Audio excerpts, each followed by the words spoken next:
Chapter 11:35, Leave the Rest to Me. In the moment that Meng Hao gained enlightenment of 1,800 Daos, numerous national aura mountains collapsed. By now, the 9th, 8th, 7th, 6th, 5th, and 4th nations were all rubble. Suddenly, 6 pillars of light shot out of that rubble and up into the air, each one 3,000 meters wide.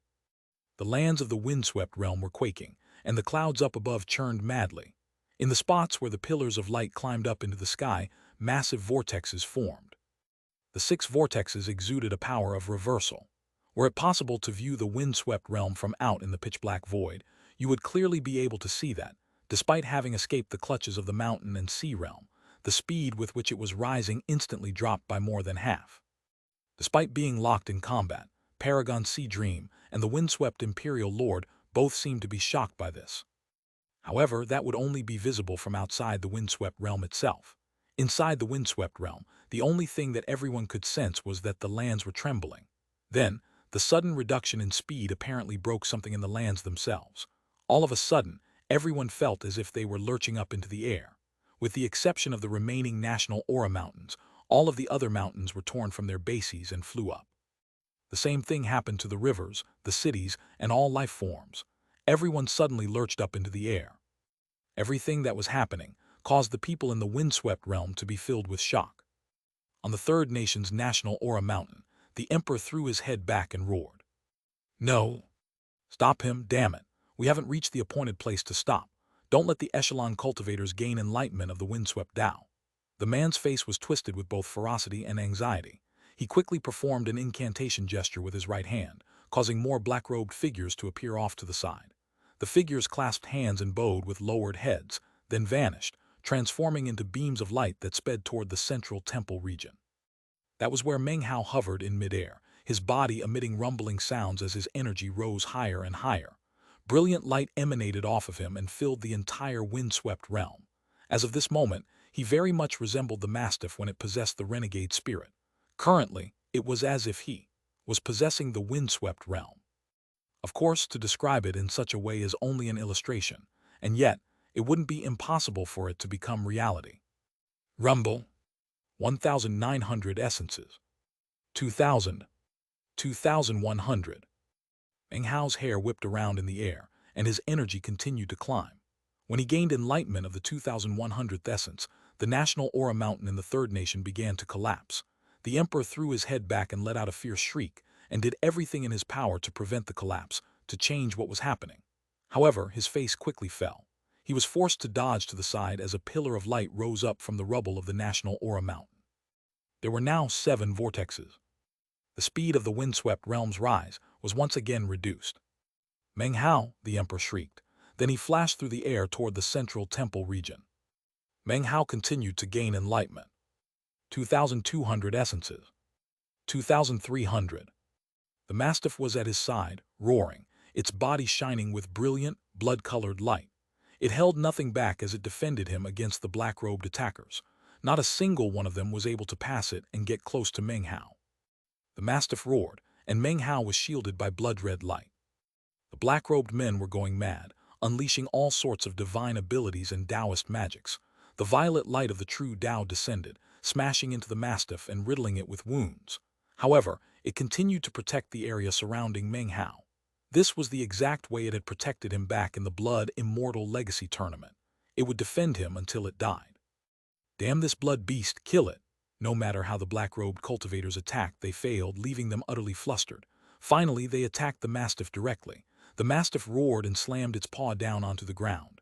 The land shook, and blood chi swept about in all directions. One by one, the black-robed attackers were forced to fall back. However, there were 3 who managed to break through and quickly bore down on Meng Hao, eyes bursting with killing intent, performing incantation gestures all the while. However, the mastiff then let out a mighty roar and shot through the air toward them. The swipe of a paw blocked the men, and yet their deadly combined divine ability ended up slamming into it as a result.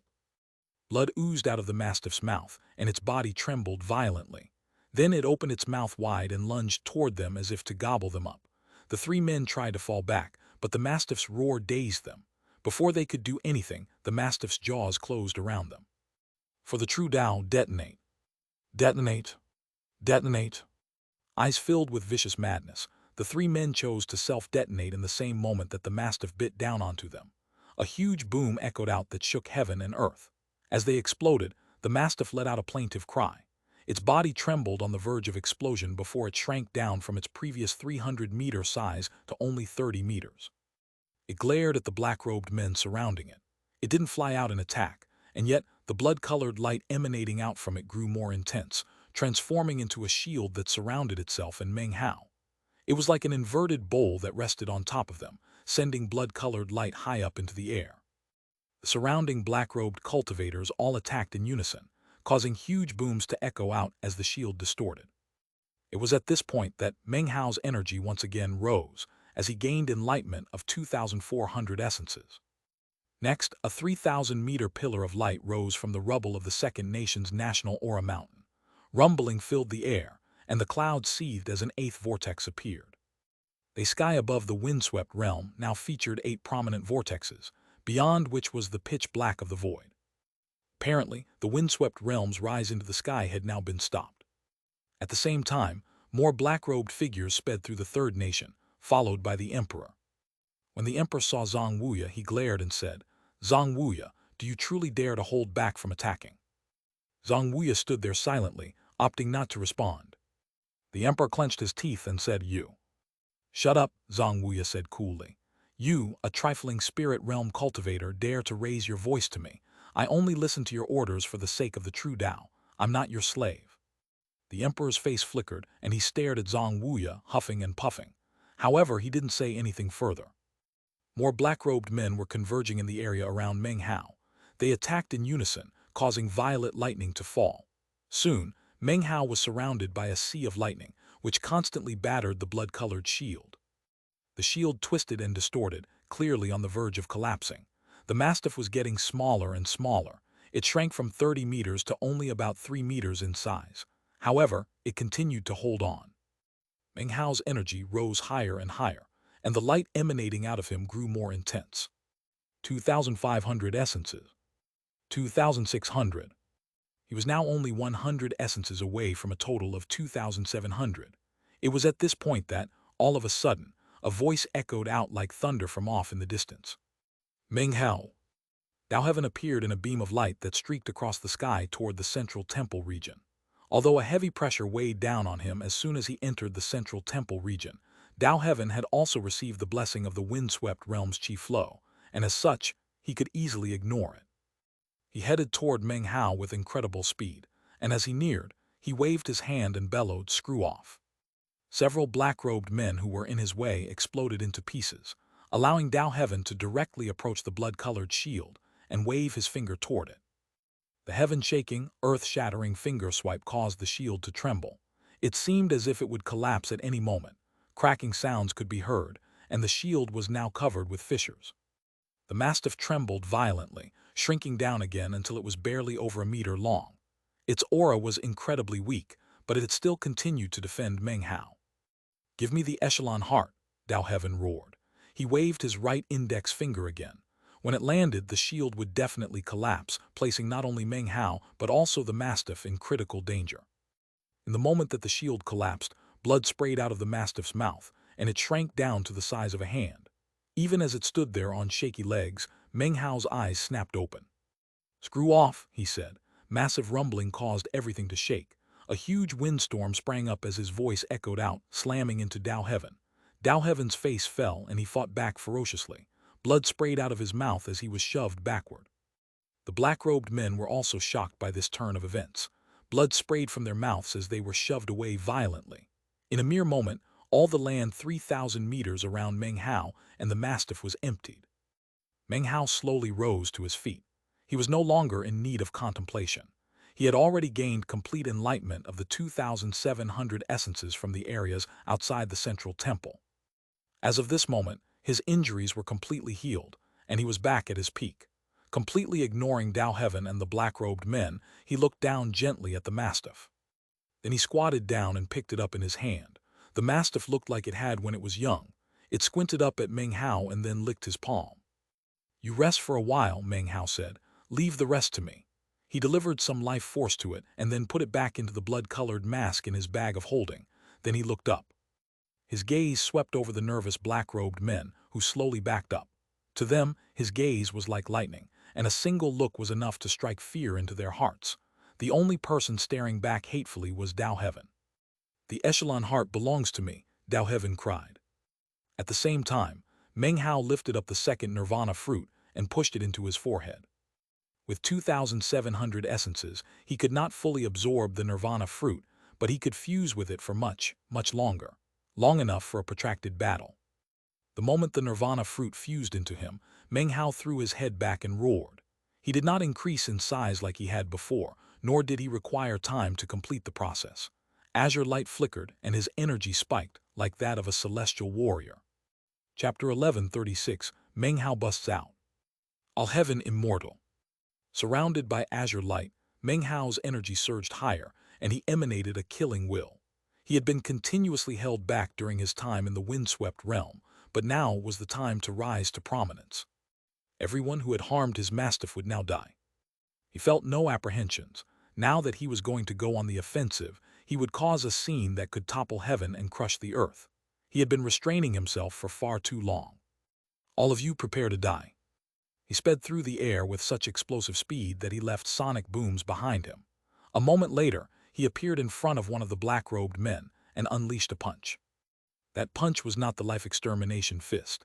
It was simply an ordinary punch backed by his fleshly body power while in the all-heaven immortal realm. Everything shook. This black-robed man was an ancient realm expert with 8 extinguished soul lamps. However, he wasn't qualified to even dodge or block Meng Hao. Before he could even react, the punch landed. In the blink of an eye, he collapsed, his body shattered, and he was completely dead. For a single punch to fell an ancient realm expert was something that caused all of the other black-robed men to gasp. However, things weren't over. After delivering the fist strike, Meng Hao flashed through the air to appear in front of another black-robed cultivator, upon whom he unleashed another punch. The man's face flickered with a ferocious expression, and he immediately spit a flying sword out of his mouth. Meng Hao snorted coldly and didn't even pause. He followed through with his punch, destroying the flying sword, which shattered into countless pieces. His shocked opponent could only watch as Meng Hao's fist slammed into him. BO1MM. Meng Hao moved like lightning. He teleported 7 times in a row, and each time he unleashed one punch. Each punch was followed by miserable shrieks and the death of a black-robed man. 7 of them exploded into clouds of blood. The slaughter unfolded in the exact moment in which Meng Hao ascended to the all-heaven immortal realm. The surrounding black-robed men were completely astonished, even disbelieving. Although they had come here to pursue Meng Hao specifically, they didn't actually know very much about him. As of this moment, they were shocked to discover that the person they had been chasing was actually an indescribably terrifying individual. Even as the black-robed men's faces fell, one of their number let out an enraged roar. "Attack together," he cried. "Even if he were stronger than he is now, he couldn't handle all of us at the same time. Kill him." A moment later, the man's head was flying through the air. In the moment before he died, a look of shock could be seen on his face.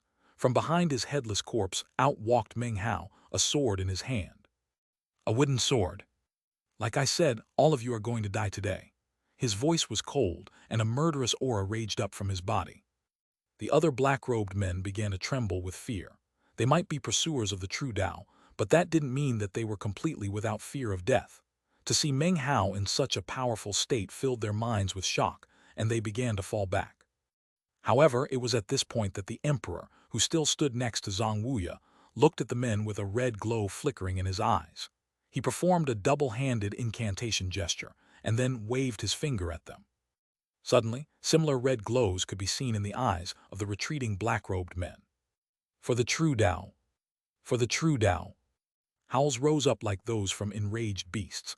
The men had expressions of fanaticism and insanity as they all charged toward Meng Hao, violet light swirling up from them. From the look of it, they were actually burning their life forces. There were a dozen or so who flew through the air in attack, summoning numerous divine abilities. There was a volley of violet lightning, an illusory wild beast, glowing magical treasures, and even a gigantic magical hand. Rumbling echoed out as over 10 different divine abilities and magical items filled the sky and descended toward Meng Hao. Meng Hao's eyes flickered with killing intent. He saw the emperor off in the distance and snorted coldly. The sword in his hand disappeared, and he took a step forward, turning into a blur that sped through the violet lightning toward the man who unleashed it. He reached out and pushed his finger into the man's forehead, and then, without so much as a backward glance, spun and headed toward the second man. The swish of a sleeve collapsed the man's divine ability, and then Meng Hao reached out and tapped his forehead. He moved again toward the third black-robed man, ignoring his magical item closing in, and then shoulder-butting him hard in the stomach. Then he spun, lashing out with his right foot, which kicked up a huge wind as it slammed into the heads of 3 successive black-robed enemies. When he appeared next, he was in front of the 7th black-robed cultivator. He punched out, instantly destroying the wild beast created by the man's Taoist magic. Passed through the creature, smashing his fist into the 7th man's chest. Then he jerked to the side, using his back to slam into the 8th black-robed man. At the same time, he extended his left hand, within which appeared the bone-tip spear. He hurled it out, sending it stabbing into the forehead of the 9th black-robed man. Then, rumbling sounds could be heard as he waved his sleeve, sending divine flame rolling out to engulf 4 other enemies. With his last movement, he appeared above the head of the 14th black-robed man, after which he punched down viciously with his right fist. The air shook, and a shockwave spread out in all directions, slamming into 3 nearby black-robed cultivators, causing them to tremble violently and let out miserable shrieks. To describe all of these actions takes some time, but it actually happened in the time it takes a spark to fly off of a piece of flint. Meng Hao spent no more effort than it would take to turn over his hand, and the nearly 20 surrounding black-robed men were killed in quick succession, completely destroyed. The lingering sounds of the battle continued to echo out over the battlefield. Then everything went silent. The remaining black-robed men looked completely shocked. They stared at Meng Hao with disbelief and terror, apparently having awoken from their madness and ardor from moments ago. Now, they edged away from him, trembling. What cultivation base does he have? How could he be so strong? Is he in the Quasi-Dao realm? So fast. In a few breaths of time he actually cut down almost 20 of us. Off in the distance the emperor's face fell. When he looked at Meng Hao, he was filled with intense terror. As for Zhang Wuya, the hope in his eyes deepened, and at the same time he looked like he wished he could fight. Dao Heaven had a very unsightly expression on his face as he sped backward. He simply didn't dare to do anything to provoke the current Meng Hao. Even as Dao Heaven retreated, Meng Hao's eyes flickered with coldness. Looking Dao Heaven's way, he said, "Now that I'm done warming up, it's your turn." As soon as their gazes met, Dao Heaven's face fell, and he began to retreat with greater speed. He performed a double-handed incantation gesture, causing several illusory beasts to appear that charged toward Meng Hao. Meng Hao shot through the air like an arrow. He slammed through the beasts without even slowing down. They didn't even leave a scratch on him, and his passage caused them to explode into bits. "Damn it!" Dao Heaven continued to back up, waving his right hand and performing an incantation gesture at the same time. The air rippled as a gigantic portal appeared. From within the portal emerged a black-colored fist that struck out toward Meng Hao. "Break," Meng Hao said, eyes glittering as he unleashed the life extermination fist. When it slammed into the black-colored fist, heaven and earth trembled and the fist exploded. As for the portal, it instantly began to disintegrate. Meng Hao's fist passed through it and made contact with Dao Heaven's finger. A boom could be heard. Blood sprayed out of Dao Heaven's mouth, and his finger exploded, sending him tumbling backward like a kite with its string cut. At the same time, the chanting of a curse could be heard from within the portal he had just smashed. "As a devil immortal, I call upon the power of my name to curse your blood." Meng Hao snorted coldly. Without waiting for the curse to be completed, he loosened his fist, reached into the door and grabbed hold of what was inside. A pitch-black, 3-horned, humanoid beast. The beast gaped in shock, then let out a scream of terror and astonishment. Why you can actually reach through the portal." Meng Hao's hand flexed as divine flame appeared. The humanoid beast was engulfed and let out a blood-curdling scream. In the blink of an eye, it was burned into nothing but ash. "Dao Heaven!" roared Meng Hao as he shot through the air in pursuit, sending a massive shockwave outwards. He was upon Dao Heaven in an instant and let loose another punch, and in response, Dao Heaven shouted and unleashed all of the power of his cultivation base. The full power that came from reaching the ancient realm 9 times was sent against Meng Hao. A boom could be heard and Dao Heaven coughed up a mouthful of blood. Meng Hao continued to advance. 1 punch, 2 punches, 3 punches. Dao Heaven continuously coughed up mouthfuls of blood. He roared as his cultivation base surged. then bit the tip of his tongue, spitting out some blood which transformed into an entire sea. It didn't surge toward Meng Hao, but rather detonated. The massive unleashing of power enabled Dao Heaven to separate himself from Meng Hao. He sped backward, face pale, coughing up mouthfuls of blood. Then he stretched his right hand up into the air, the sky flashed, and a murderous aura exploded out. Countless tendrils of black fog appeared, which formed into the shape of a scroll painting. Meng Hao, I only hit your blood mastiff's shield 2 times, he said through gritted teeth. It didn't hurt your dog. We're both in the echelon. It's the weirdos from the third nation who tracked you down and hurt your blood mastiff, not me. He pointed an accusatory finger at the emperor. He had no choice but to speak up and say these things, but at the same time he gripped the scroll painting in his other hand. The scroll painting was his trump card and also a powerful threat. He was now regretting his earlier impulsiveness and wished he hadn't come looking to cause trouble for Meng Hao. It was at this point that, because of Meng Hao gaining enlightenment of the 2,700 essences, the First Nation's national aura mountain crumbled. A pillar of light rose up, the ninth. A ninth vortex also appeared in the air. The ninth vortex ensured that the lands of the windswept realm were now completely stopped in place in the pitch-black void. Rumbling filled the lands, and the emperor was panting anxiously. "Zhang Wuya," he said, "you can hold back, but the plan will not fail. You must understand the truth of that." Ignoring Zhang Wuya, he extended his right hand, within which appeared an earthenware pot. The pot was the color of blood, and shockingly, nearly overflowed with boiling blood. Countless years of preparation have created hope for the windswept realm. It doesn't matter if I'm viewed as a saint or a sinner, I will lead the windswept realm to escape from under the 33 heavens. The 33 heavens will become the 34 heavens, and all cultivators of the windswept realm will receive the enlightenment of the true Tao. Over the countless years, it's impossible to say how many lives have been sacrificed for this cause, for this hope. I will use your blood to help us. Activate the blood world formation. Howling, the emperor viciously smashed the blood pot onto the ground. Chapter 1137, Drastic Upheavals. Meng Hao's eyes flickered. He could sense some sort of indescribably malevolent aura coming from the earthenware pot, as if it contained the willpower of all of the life forms in the windswept realm. A sound like that of infinite screaming rippled out from the blood in all directions, causing the sky to flash, and the 9 pillars of light rising up from the 9 nations to dim slightly. Even the 9 vortexes up in the sky seemed to be affected, and looked as though they might stop spinning. Rumbling could be heard, and the emperor was laughing maniacally. After having thrown the earthenware pot down, it smashed, sending blood splashing out in all directions. The intangible howling grew more intense, transforming into ripples that spread out everywhere, covering the entire windswept realm, twisting it, distorting it. Meng Hao was panting. Drastic upheavals were rocking the windswept realm, and although he had prepared himself mentally, to see these things happening in front of his very eyes was a shocking thing. The other cultivators from the mountain and sea realm all had looks of complete astonishment on their faces. The earthenware pot smashed, and blood splashed out in all directions. The fierce fighting of the 9 nations, armies had long since stained the earth red, but as this additional flow of blood spread out without soaking into the ground, and everything it touched became even more deeply crimson. Living things, heaven and earth, mountains and rivers, wind and clouds, by the power in me I summon you. As the emperor's shrill cry echoed out in all directions, the blood from the earthenware pot began to writhe, as if it were alive. It was as if there was something concealed inside that blood which had now been issued a call.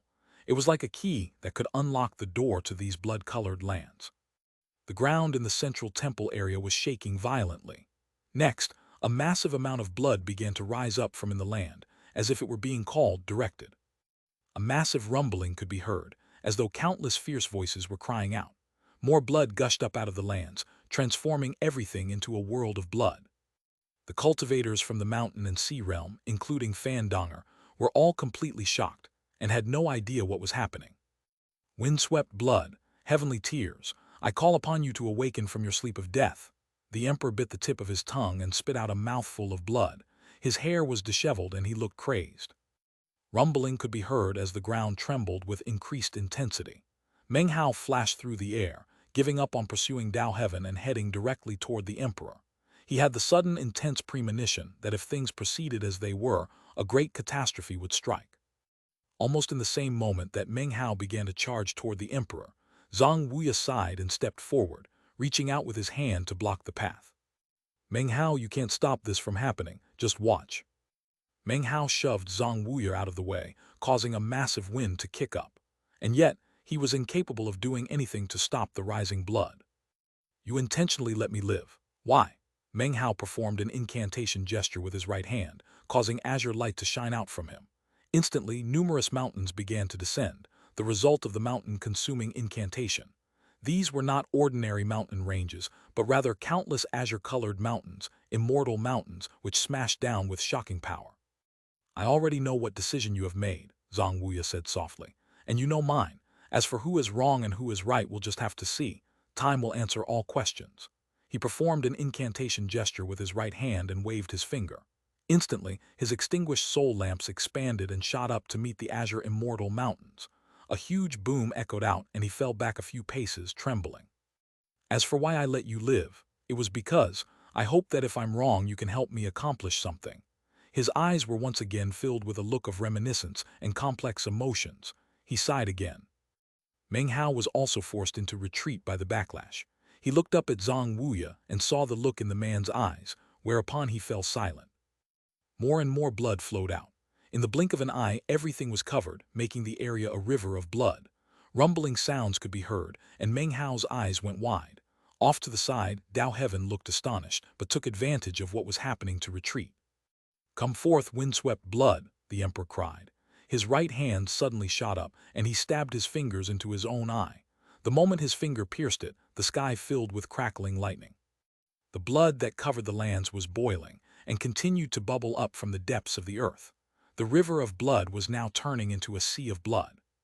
In the blink of an eye, all the lands were covered with endless amounts of blood. Even the 9 pagodas that represented the 9 nations were in danger of being covered. This was the blood spilled by the countless soldiers who had died fighting. Windswept spirit, unleash the countless years of rancor, form it into your heroes. He threw his head back and roared, lifting both hands into the air for a moment before shoving them down violently toward the ground. The rancor caused the lands to tremble. The sea of blood roared, and then began to congeal into one figure after another. In the blink of an eye, there were too many to count. After appearing, they let out intense roars, and then stared with blood-red eyes at Meng Hao and Dao Heaven, as well as all the other shocked cultivators from the mountain and sea realm. It was an animosity that had been suppressed for far too many years, a hatred that sank deep into the bones, permeated the blood. It had built up for generation after generation, until it became a storm. "Activate the 9 blood formation," the emperor roared hoarsely. He lifted his right foot up and then stamped viciously down toward the sea of blood. A boom rang out, and the figures congealing from the blood began to speed toward the 9 pagodas, howling all the way. Everyone watched as the blood-colored figures slammed into the pagodas and then completely vanished, having been absorbed by the pagodas, which then transformed into the color of blood.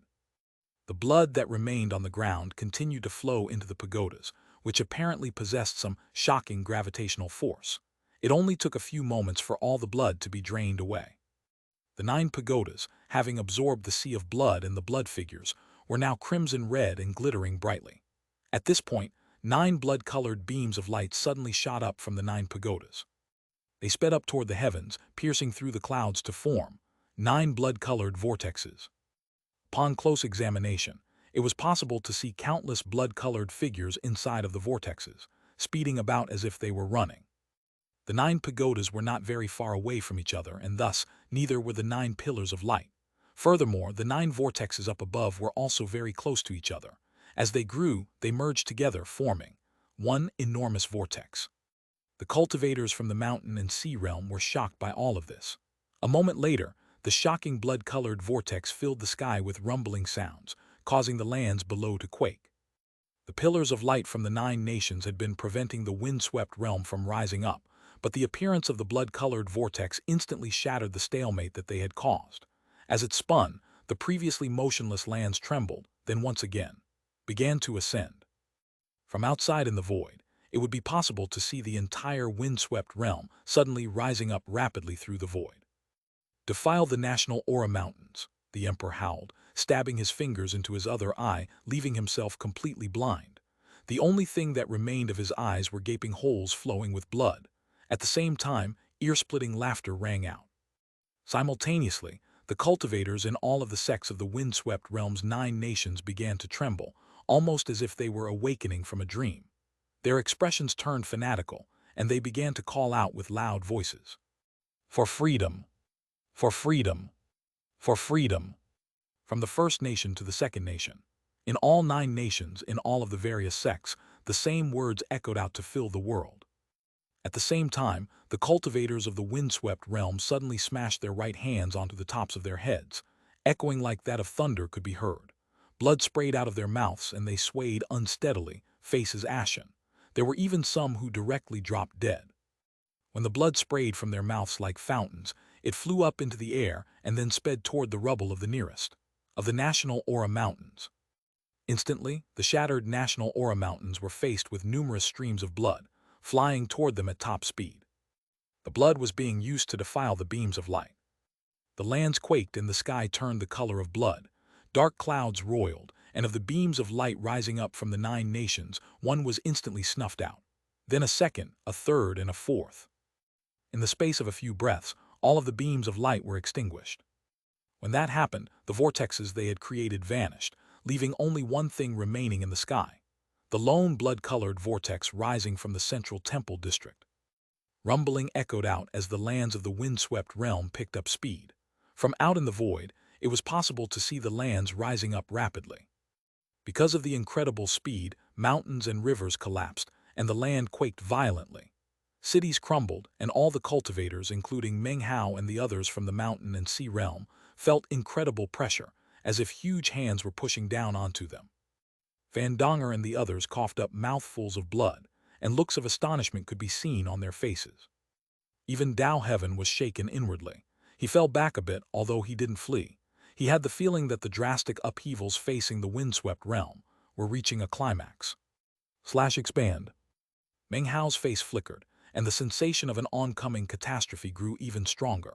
His eyes glittered, and he threw his head back and roared.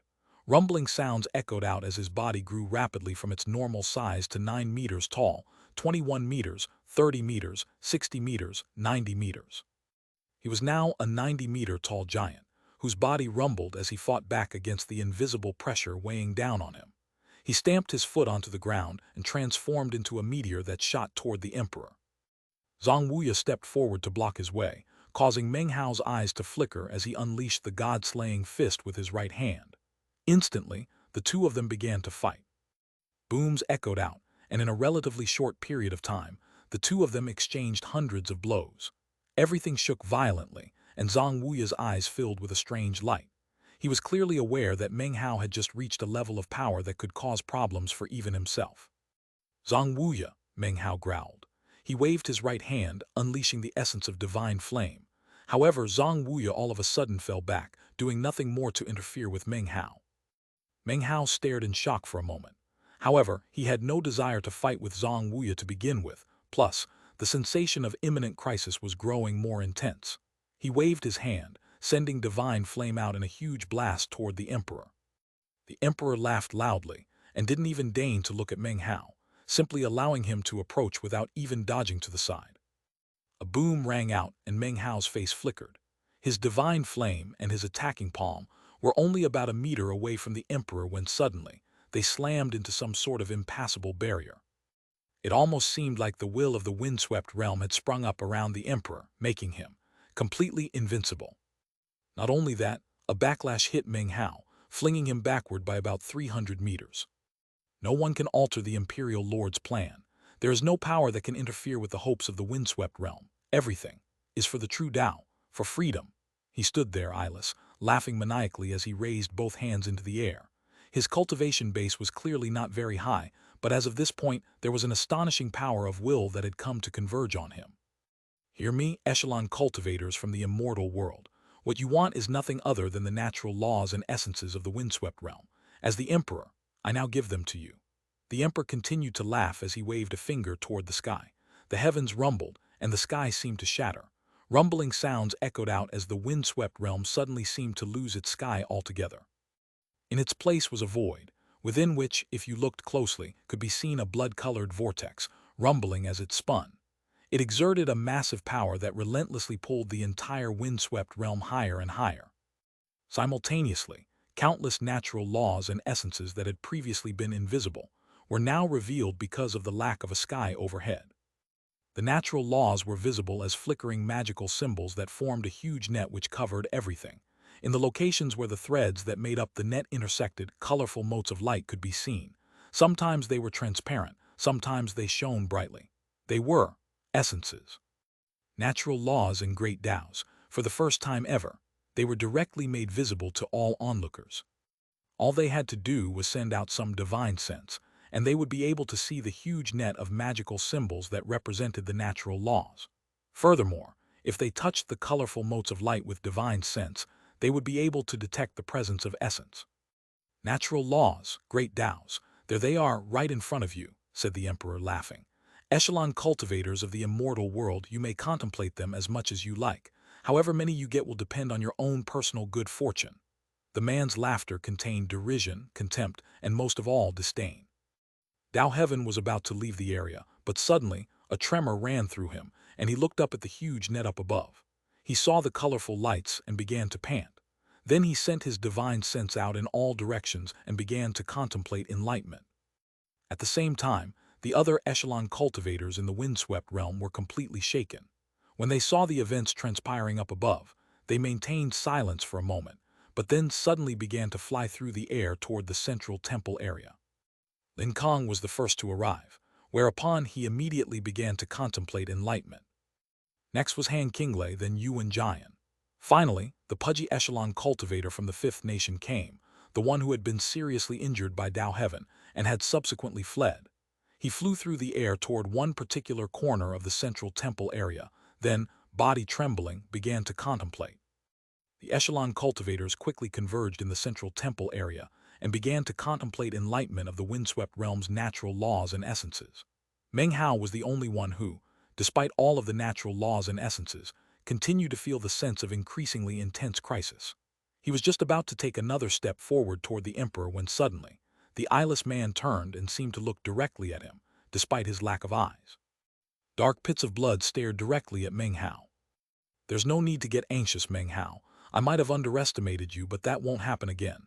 Actually, I hope that you can get stronger. In fact, I'll even help you. The emperor lifted his right foot up and stamped it down violently, sending a huge boom echoing out through the temple region.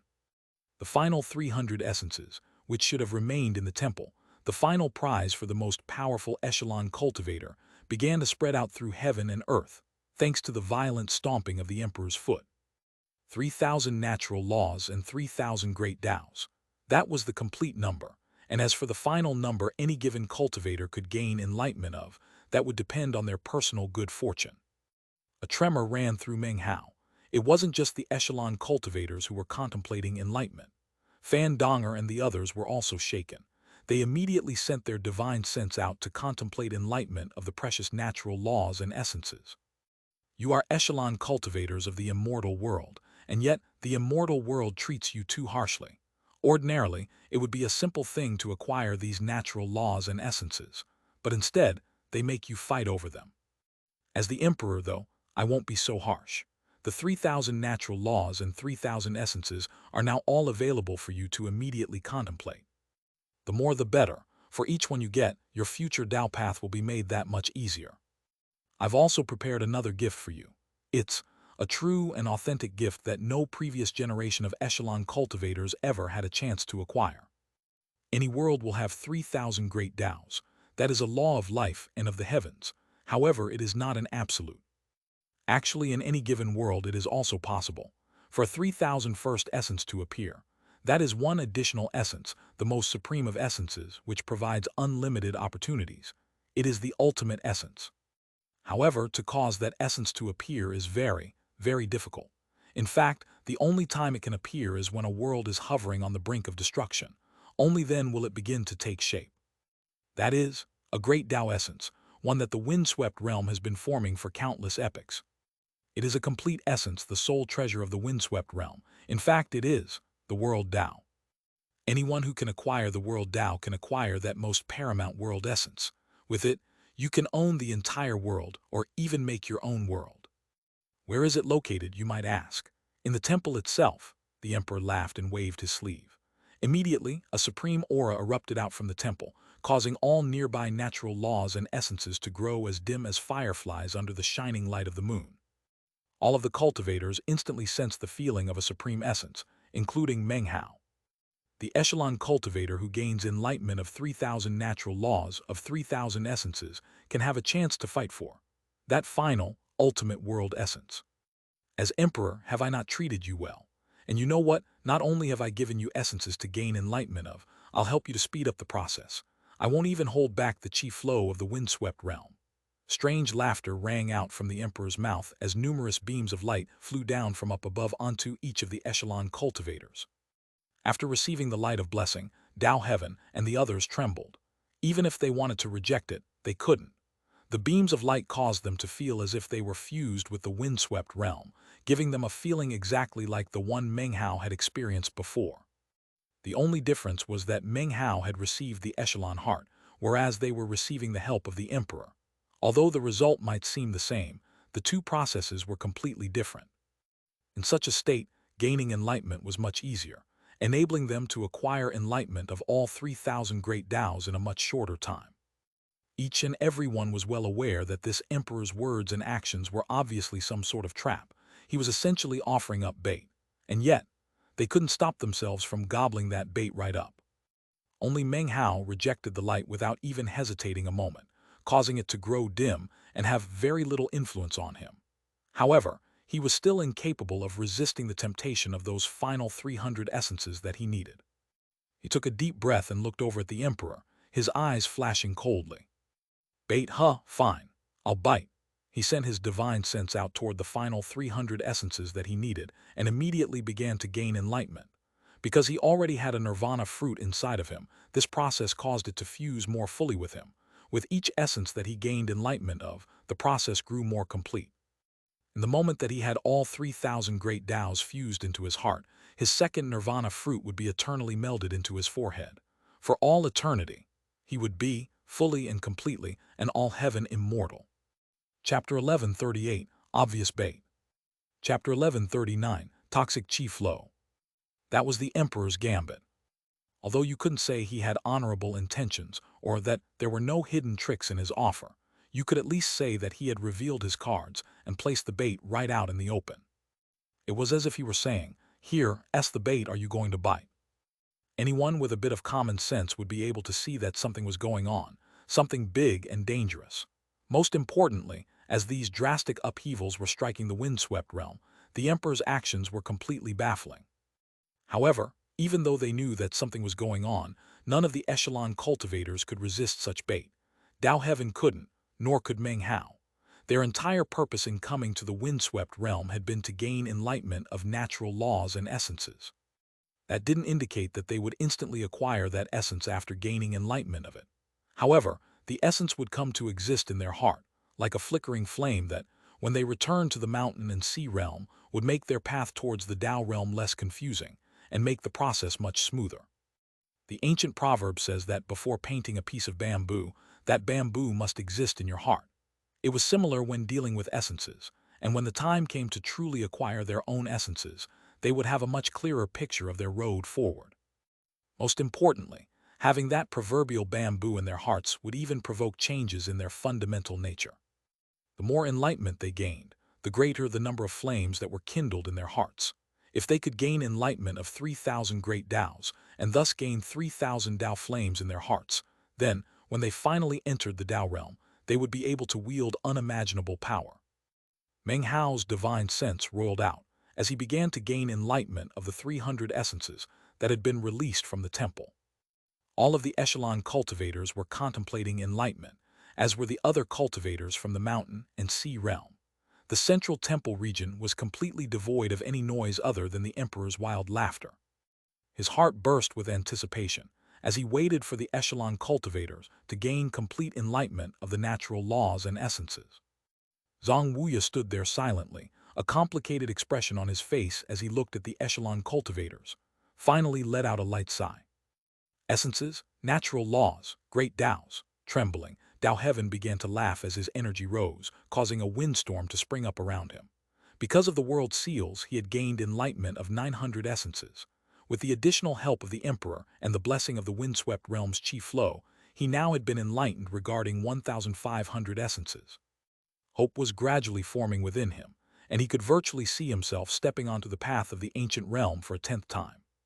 "Who cares if it's bait? However much you send my way, I'll take it all," he cried. Dao Heaven's eyes shone with a strange light. He might fear Meng Hao, but having become the most powerful in the echelon indicated that his power and intelligence far exceeded the norm. Were that not the case, he would not have repeatedly avoided the third nation the way he had. Lin Kong was trembling. Like Han Qinglei, he had not acquired any additional world seals and was limited to the 300 original essences from his nation's national aura mountain. He had long since resigned himself to being in a hopeless situation. Now, he trembled as his enlightenment reached 600 essences and continued to rise. Bait and plots didn't matter to him. He had no other choice than to do what he was doing. Cultivators lived to become more powerful, and to do so, they had to ignore danger. That was something that all echelon cultivators were adept at. Instead of saying that this was Lin Kong's strong point, you could say that it was a representation of his ambition. It was the same with Han Qinglei. Yuan Jian was panting. He already had 300 more essences than Han Qinglei and Lin Kong, and had now broken through to over 1,000. It wasn't that he hadn't seen Meng Hao's actions. However, in the current situation, there was nothing more important or enticing than essences and natural laws. Then there was the young echelon cultivator from the fifth mountain. He had been maintaining his distance cautiously, but now he looked extremely excited and instantly sent his divine sense out in all directions. Everyone was focused on contemplation, both the echelon cultivators as well as Fan Donger and the others. Meng Hao was also wrapped up in enlightenment. He was in the best position of all of them, and as his divine sense spread out because of his advantages, experienced an instant breakthrough. 2,800 essences. Rumbling could be heard as Meng Hao's energy erupted, forming an invisible tempest that spun around him.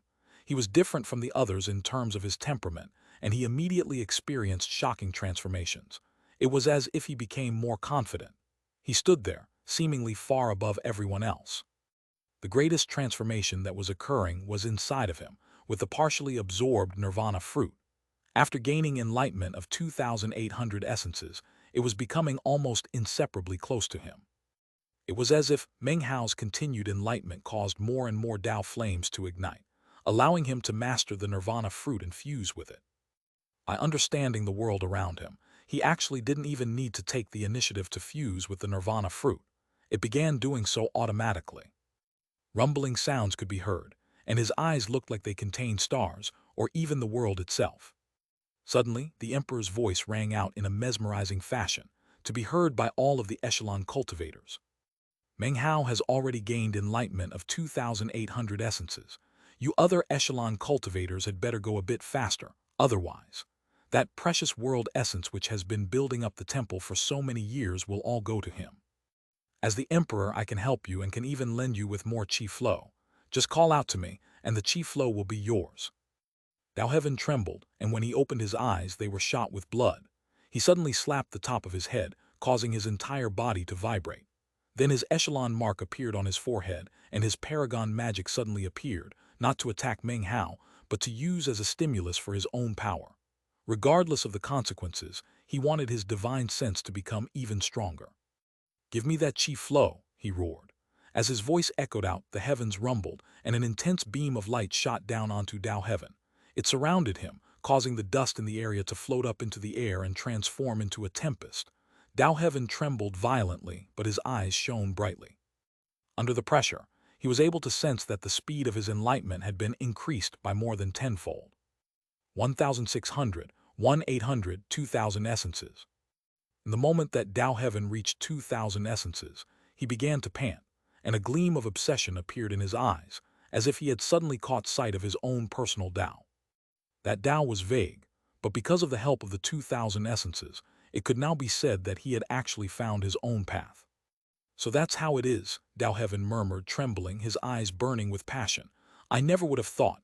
I need to examine it in more detail." After Dao Heaven called for the chi flow, Lin Kong and the others gritted their teeth and then began to follow suit. They unleashed their cultivation bases and went mad with divine sense. Rumbling sounds filled the air as numerous beams of light descended onto them. All of the echelon cultivators were trembling, expressions vicious as the chi flow power gave indescribable assistance to their enlightenment. Their speed increased dramatically, especially in Lin Kong's case. He had nearly gone mad from being defeated by Meng Hao. It was something that his enormous pride just couldn't accept. Currently, he was roaring, holding nothing back, and was in fact demanding even more chi flow than Dao Heaven. He was surrounded by a beam of light 300 meters wide, and his speed of enlightenment was almost unbelievable. In the blink of an eye, he broke past 1,000. After that was 1,200, 1,500, then 1,800. Soon it was 2,000 essences. He was now in third place among the echelon, behind only Meng Hao and Dao Heaven. "Meng Hao, I won't be weaker than you," he roared, face twisted viciously. His entire body was shaking violently, as if his perception of reality was being forcefully stretched and widened. His consciousness grew clearer and his eyes shone brightly. "My path was incorrect," he murmured, "and treading it could never lead to the highest heights. So that's what was happening. It turns out immortality is like this." It was unclear exactly what he had seen, but he began to laugh loudly. Han Qinglei gritted his teeth. Seeing Lin Kong and Dao Heaven doing what they were doing caused a feeling of competition to rise up sharply within him. He decided to throw caution to the wind, and even though it wasn't quite appropriate to call for more chi flow from the Emperor, he did it anyway. Rumbling could be heard as his enlightenment rocketed up. Although it hadn't reached 2,000 yet, he was able to do exactly what Dao Heaven and Lin Kong had done, and see his own path. Yuan Jian was still hesitating, unsure of what to do. It was the same with the young echelon cultivator from the fifth mountain. It was at this point that Meng Hao suddenly trembled. His aura caused colors to flash and a huge wind to kick up. A strange look appeared in his eyes as he gained enlightenment of 2,900 essences. He was now only 100 away from 3,000 essences. His aura was changing, becoming different. It was as if he was casting off all mortality and becoming completely extraordinary. A more intense aura of immortality swirled around him, making anyone who looked at him suddenly be filled with the desire to bow in worship. Even the other members of the echelon and the other cultivators were all affected. Beneath Meng Hao's feet, green grass and celestial flowers sprouted up, blooming, sending their delicate aroma out in all directions. There were even blue lotuses among them, swaying back and forth gently. "When someone attains the Tao, he paves the way for all others," Fan Donger said breathlessly, feeling shaken as she looked at Meng Hao. "When someone achieves the Tao, blue lotuses sprout and blossom." If there were any Tao realm experts present to watch, they would be astonished. That was because this was an omen that even few people in the Tao realm could ever incite. By this point, the nirvana fruit was reaching the final stages of absorption into Meng Hao. It was fusing with him, with his blood, with his soul, as if it would become an eternal part of him. As for the visions Dao Heaven, Lin Kong and Han Qinglei were seeing of their Dao paths, Meng Hao experienced nothing of the kind. That was because he did not call upon any of the windswept realm's chi flow from the Emperor. His was a pure enlightenment of the Tao. Perhaps because of the echelon heart within him, his own heart was filling with an increasing sense of deadly crisis regarding the windswept realm. In fact, even if his enlightenment were going slower, he still wouldn't call upon the chi flow. The voice of the Emperor echoed out, filled with a bizarre power that entered the hearts of all who heard him. "Meng Hao has already gained enlightenment of the 2,900th essence. He only has 100 left. The rest of you had better hurry up, lest you be too late." Expand. Outside of the mountain and sea realm was an endless black void, within which the windswept realm was now rising up at an indescribable speed. The void twisted and distorted, sending ripples out in all directions. Gradually, it was possible to detect that far up above in the void, there was some sort of invisible barrier. Normally, it couldn't be seen, but now that the windswept realm was approaching it, ripples began to spread out over the barrier. The barrier looked like a huge net, and currently, a slight depression was visible in it that stretched out in all directions. The giant net was just faintly visible, and it was covered by a multitude of lightning bolts, dancing back and forth amidst crashing thunder. On the other side of the huge net were glittering lights, chaos, and apparently other worlds. The huge net covered the entire mountain and sea realm, ensuring that it was clamped down and sealed tightly. Meanwhile, outside of the windswept realm were two globes of splendorous light that were constantly battering back and forth against each other. As they did, the void would shatter, then rapidly reform. Suddenly, an ancient voice spoke out from one of the globes of light, and it sounded exhausted. "See, Dream, you still haven't recovered from your injuries.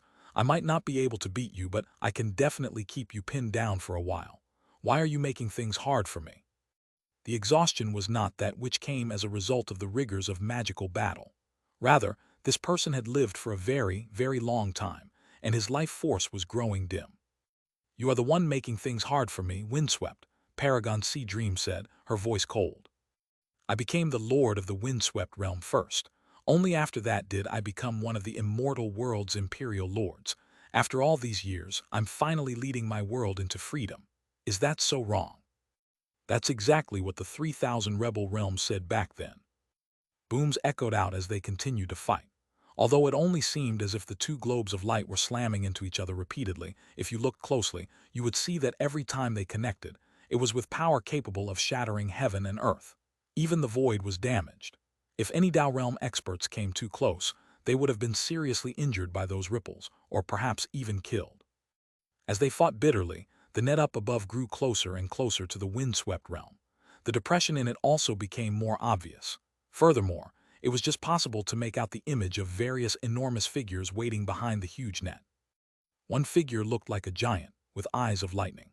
Another was some type of beast, with the body of a snake and the head of a dragon, and it exhaled clouds with every breath. One of the figures appeared to be wearing a suit of golden armor, as if it were a celestial warrior. It held a greatsword in one hand as it observed the battle taking place on the other side of the huge net. There was another figure, barely visible. It was an old man mounted atop a white ox. He appeared to be sighing. Further off in the distance was a three-headed, six-armed giant, pitch black in color, with a shocking, murderous aura. These were all powerful experts from the 33 heavens, and had come here to observe the approach of the windswept realm, as well as the battle between Sea Dream and Windswept. No one passed through the net to assist. They only watched. It was as if they were trying to decide whether or not the windswept imperial lord, who in the past had unleashed virtually endless destruction upon the 33 heavens, was actually turning traitor. If he was, then they would allow the windswept realm to leave the mountain and sea realm, and become the 34th heaven. In addition to observing the battle between the windswept imperial lord and Paragon Sea Dream, they were watched as the lands of the windswept realm approached. As such, they could clearly see everything that was happening there, including the enlightenment regarding natural law and essences being undertaken by Meng Hao and the others. One of those enormous figures, the one with 3 heads and 6 arms, had an especially cold and murderous look in his eyes, and seemed to be paying especially close attention to Meng Hao. 1. I'm not going to confirm or deny this connection, but I'm sure this 3-headed figure will remind some people of the events in chapter 1023. The emperor's words were still echoing out through the temple in the windswept lands. Tao Heaven and the others experienced enlightenment even more quickly, especially Tao Heaven. He couldn't bear to be defeated by Meng Hao, and his eyes were bright red. Although he knew he shouldn't dare take too much windswept chi flow from the emperor, he gritted his teeth. "Chi flow," he yelled. The emperor laughed and waved his hand. Tao Heaven began to glow more brightly, as if he had become a source of boundless light. It was even hard to tell the difference between Tao Heaven himself and the beam of light around him. The light poured through him, making it seem as if his body itself were made of light. Rumbling sounds echoed out, and Tao Heaven threw his head back and roared. His divine sense surged out madly, 10 times greater than before. In the blink of an eye, he reached 2,000 essences. That number increased with incredible speed. 2,400, 2,600, 2,800 essences. Tao Heaven had gone mad. His energy was different than everyone else's, and a powerful tempest surrounded him. His eyes shone with a strange gleam, and he shook violently, as if he had found his own path, his own direction to the Tao. Simultaneously, Lin Kong threw caution to the wind and called for more chi flow. The emperor's laughter echoed out as he waved his hand, causing more light to descend on Lin Kong. Lin Kong was shaking, and blue veins popped out on his forehead. He then unleashed his paragon magic, and the heavens trembled. His speed of enlightenment was second only to Tao Heaven's. He quickly rose from 2,000 essences all the way to 2,500. After him was Han Qinglei, who quickly reached 2,000 essences.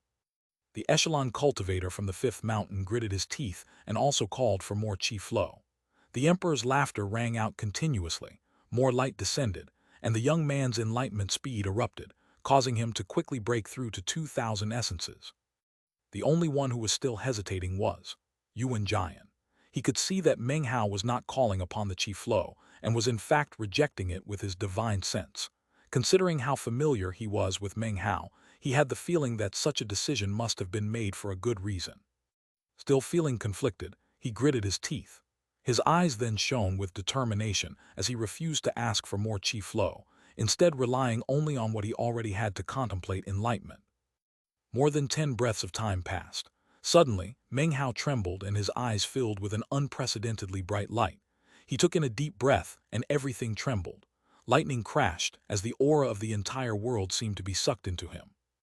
Rumbling could be heard as he grew higher. He was now more than 210 meters tall and growing. Incredible energy surged up from him. 3,000 essences. As of this moment, Meng Hao had achieved thorough enlightenment of 3,000 essences. Not one more, not one less. In that moment, it was as if 3,000 Tao flames were burning in his heart, lighting his path, filling his heart, blowing away all of his confusion.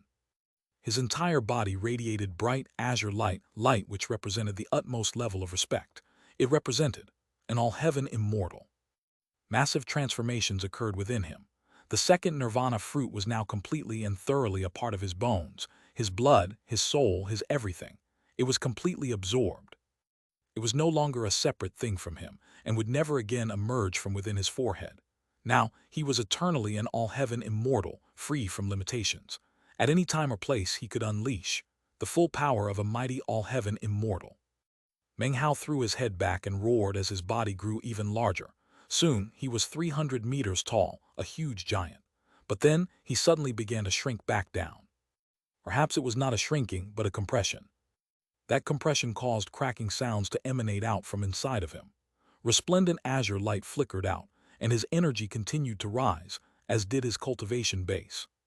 His 123 immortal meridians fused together, forming a single meridian inside of him. At first glance, he looked no different from an ordinary cultivator. He appeared to be just his ordinary self. However, that was actually a sign of a complete transformation. He looked the same, but fundamentally, he was completely different. You could even say that, as of this moment, Meng Hao had reached a crucial milestone on his path of immortality. Immortal. All-heaven immortal. He let out a long cry that echoed about, causing the whole world to shake.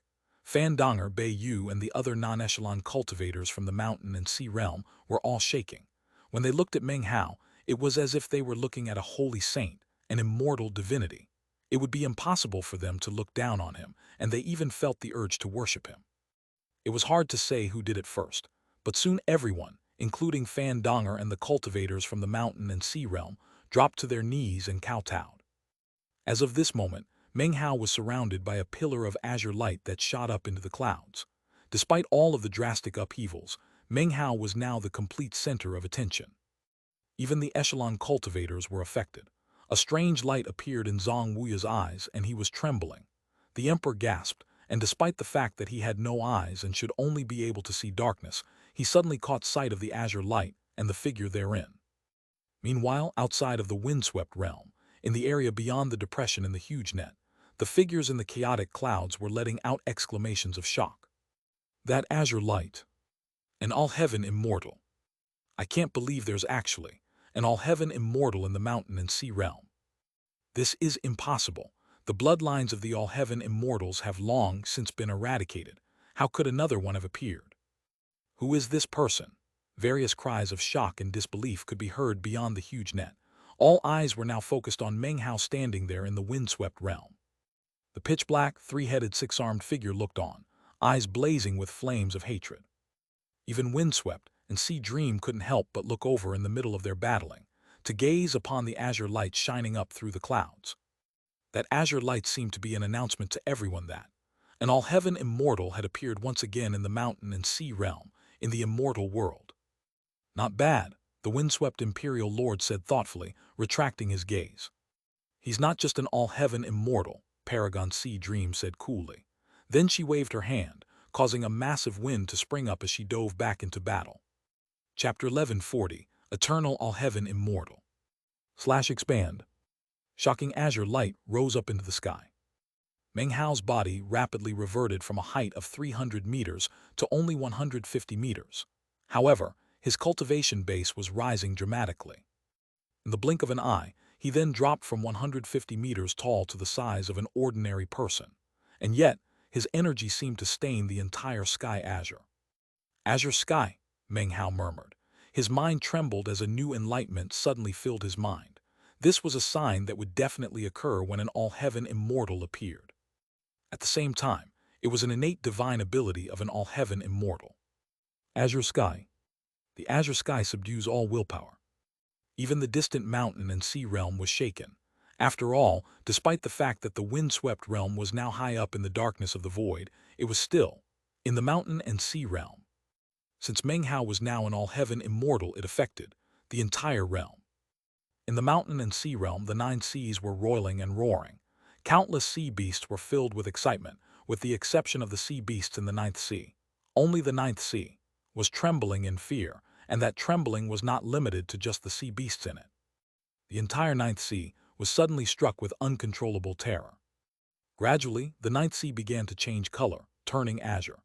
Any sea beast who had shown animosity to Meng Hao in the past suddenly found that they had azure sealing marks shining on their foreheads.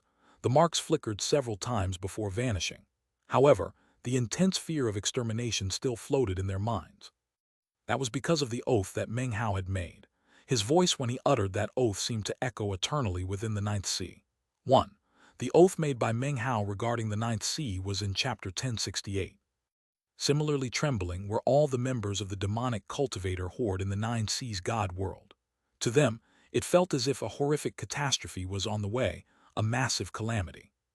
The mountain peaks were also shaking.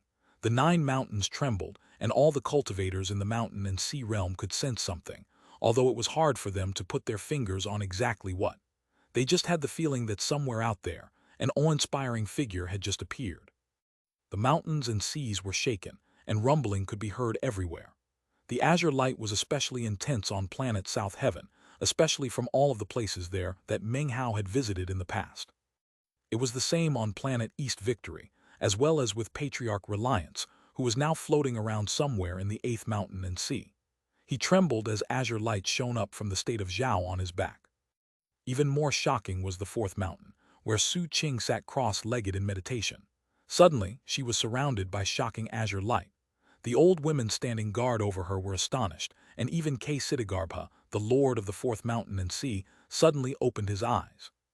"All-heaven immortal," he murmured. As the mountains and seas rumbled, the sun and the moon suddenly stopped moving, and apparently broke free from their places in the 9 mountains and seas, and began to fly in the direction of the all-heaven immortal aura.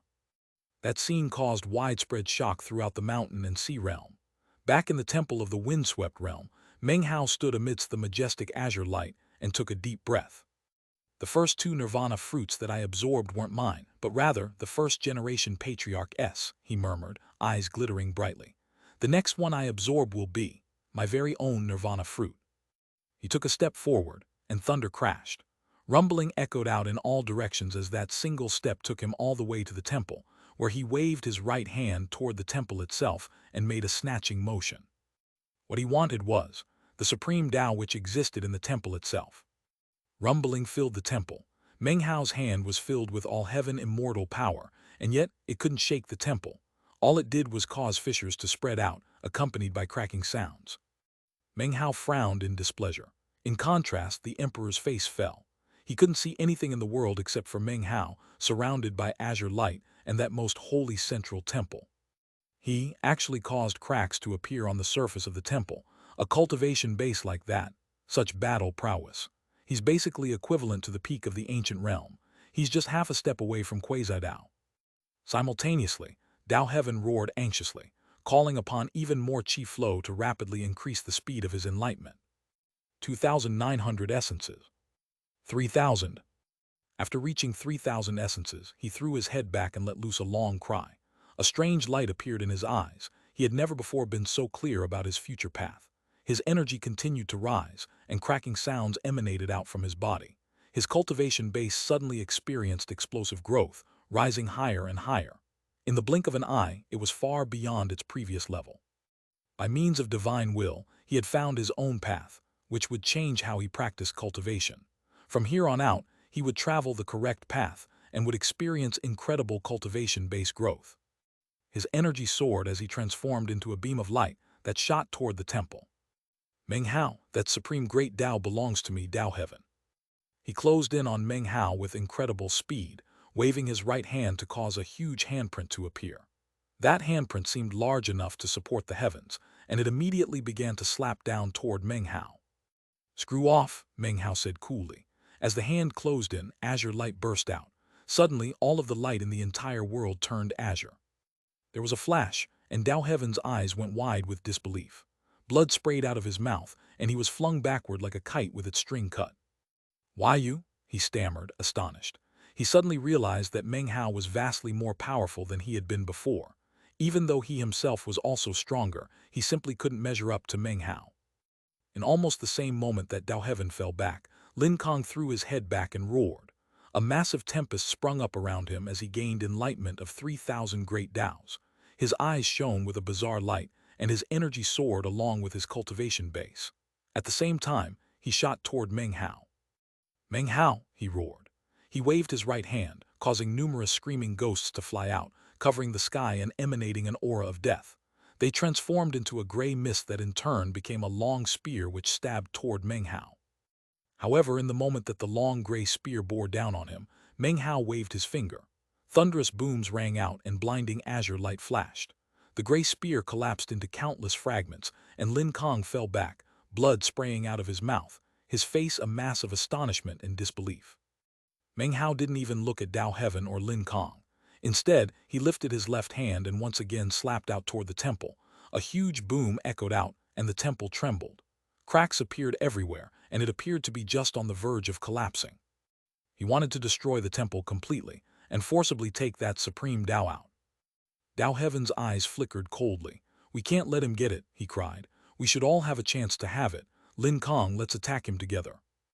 As far as he was concerned, now that Meng Hao had the echelon heart, if he also got that supreme world essence Tao, then he would definitely be the most powerful member of the echelon.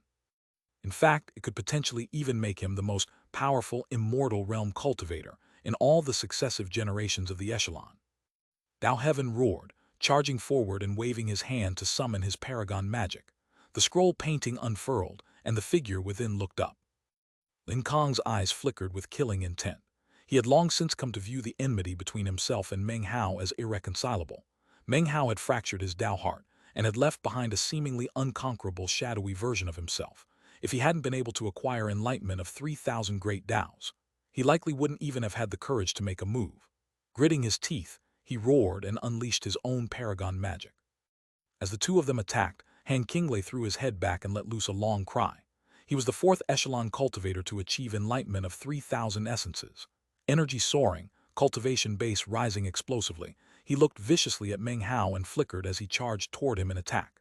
As he flew through the air, he waved his hand, causing innumerable bones to appear around him, as well as green lightning. "Meng Hao, it's time for us to fight again." 3 echelon cultivators were all joining forces to attack Meng Hao at the same time. Any of these 3 echelon cultivators could be considered blazing suns. When they appeared on the scene, all cultivators would tremble at their strength. They had long since surpassed their own realm.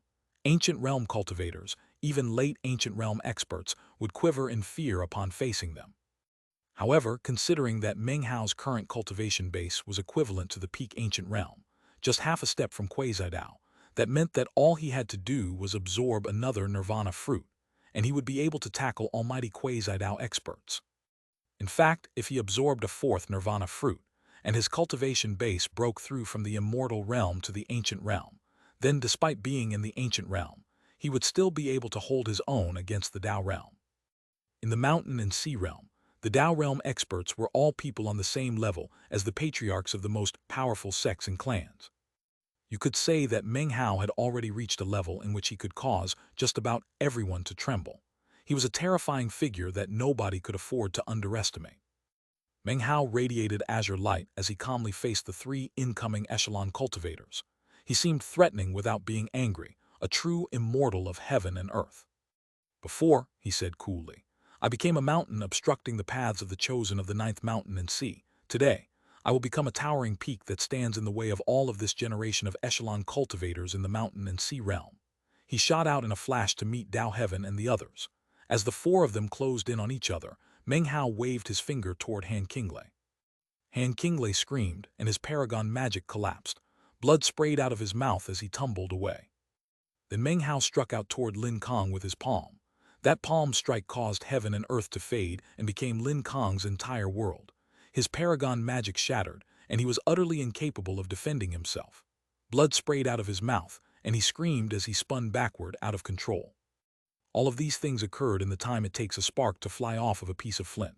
Then Meng Hao turned to look at Dao Heaven and struck out with his fist. That fist caused everything to shatter.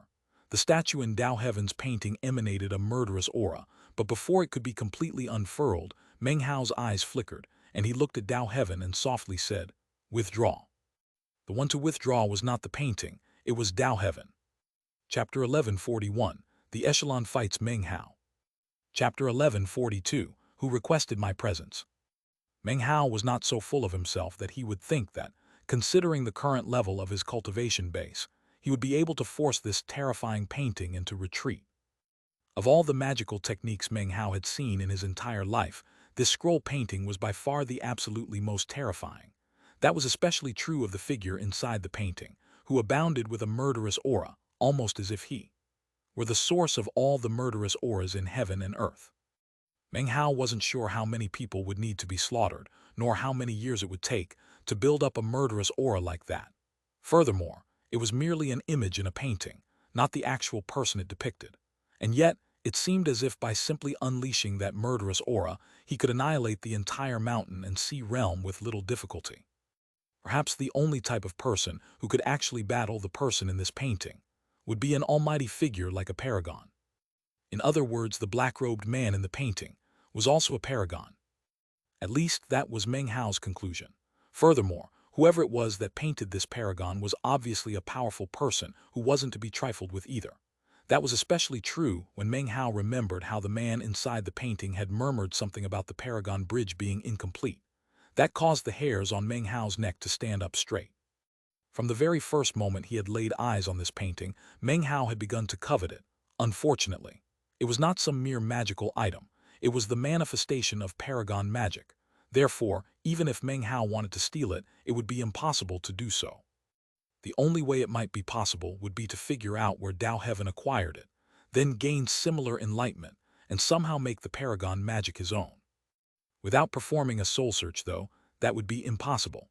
Dao Heaven was the former most powerful echelon cultivator, and it wouldn't be an easy thing to perform a soul search on him. Therefore, Meng Hao would have to attempt some other method. As his fist descended, heaven and earth rumbled and an intense power exploded out. It was a power backed by both his fleshly body and his all-heaven immortal strength. Dao Heaven's face fell, and he was incapable of doing anything as the power slammed into him. Blood oozed out of the corners of his mouth, and he was sent flying backward, completely out of control.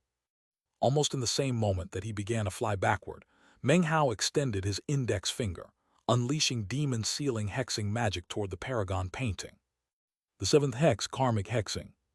Shockingly, he was using this hexing magic to look for karma threads connected to the scroll painting, in an attempt to discover where it came from. As his finger descended through the air, rumbling sounds could be heard. The black-robed statue inside the painting suddenly looked up, eyes cold and completely emotionless as he stared dead at Meng Hao. That look caused Meng Hao's mind to reel and his body to tremble. Blood oozed out of the corners of his mouth, and he was forced backward.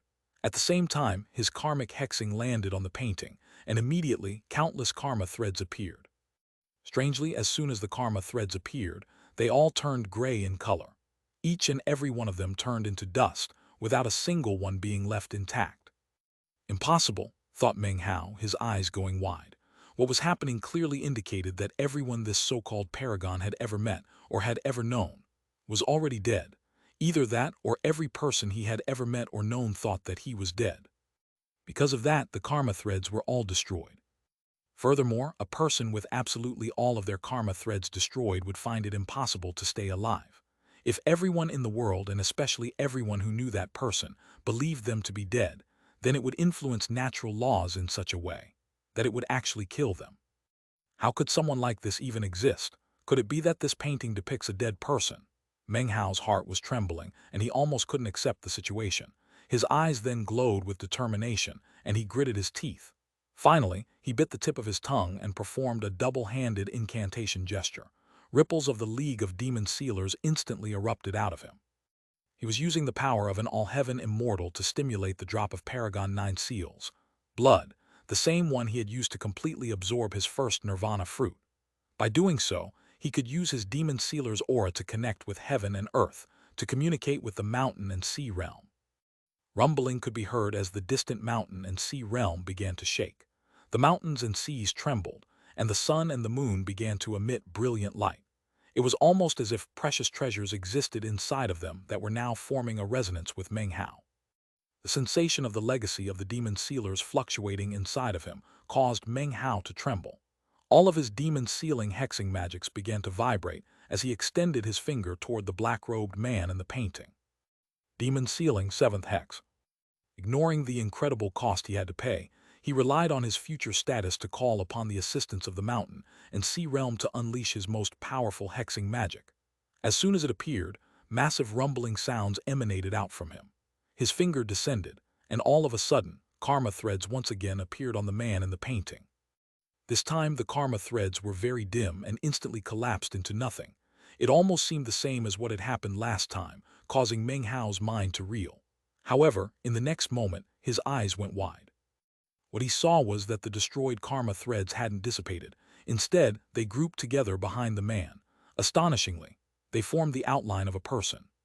The person flickered a few times and then stabilized into an image. It was the image of a man, facing in the opposite direction. He had a long head of flowing white hair. Furthermore, the man was surrounded by karma threads. These karma threads were strange and almost beyond imagination, something Meng Hao couldn't even think of words to describe. They seemed numerous, almost infinite, to the point where Meng Hao was left in complete astonishment. He had never seen anyone who had shocking karma threads like this. As the karma threads spread out, most disappeared out into the void. Only a few spread back down toward the mountain and sea realm. "Who is this guy?" thought Meng Hao, panting. It was in this moment that the black-robed man in the painting suddenly shivered. He lifted his head and waved his hand, causing the image of the white-haired man behind him to vanish. The karma threads also disappeared. In fact, the painting itself spontaneously shredded into bits, completely disappearing. However, the black-robed man did not disappear with the scroll painting. Instead, he walked out muttering, "I shouldn't be here. Who is it? Who awakened me? Who requested me to come from my world to this place?" His voice was filled with a strange and bizarre power filled with matchless dignity. As it echoed out, the entire wind-swept realm shook. The sky faded and wind screamed. Apparently, the previous time he had appeared, he could make the decision as to whether or not people in the outside world could sense him, and had chosen to remain silent. This time, however, he chose to ask this question, causing his aura to spread out everywhere, to echo even through karma. Despite the fact that this was Tao Heaven's own paragon magic, he let out a miserable scream. Blood oozed out of his eyes, ears, nose, and mouth, and he rapidly shot backward, an expression of shock on his face. Blood spurted out of wounds all over Lin Kong's body, and he let out a miserable shriek as his body withered. Han Qinglei, Yuan Jian, and even the Echelon cultivator from the 5th mountain and all of the other cultivators in the surrounding area were affected similarly. Meng Hao also coughed up a mouthful of blood and immediately fell back, a look of astonishment on his face. It was the same with Zhang Wuya, who coughed up a mouthful of blood and looked on with shock. The eyeless emperor was now shaking violently. He couldn't see the black-robed man. The only thing he could see was a murderous aura that formed a vortex in the spot where the man was standing. That vortex was filled with innumerable faces and countless lives, all of them screaming as if they wished to break out from inside. "Sir, who are you?" the shocked emperor asked respectfully, not daring to address the man as anything other than sir. People in the immediate vicinity weren't the only shocked ones. Near the 9th mountain on one of the 4 planets was the Wang clan. In that moment, the blood of every member of the Wang clan began to thrum. Their minds spun and they coughed up mouthfuls of blood.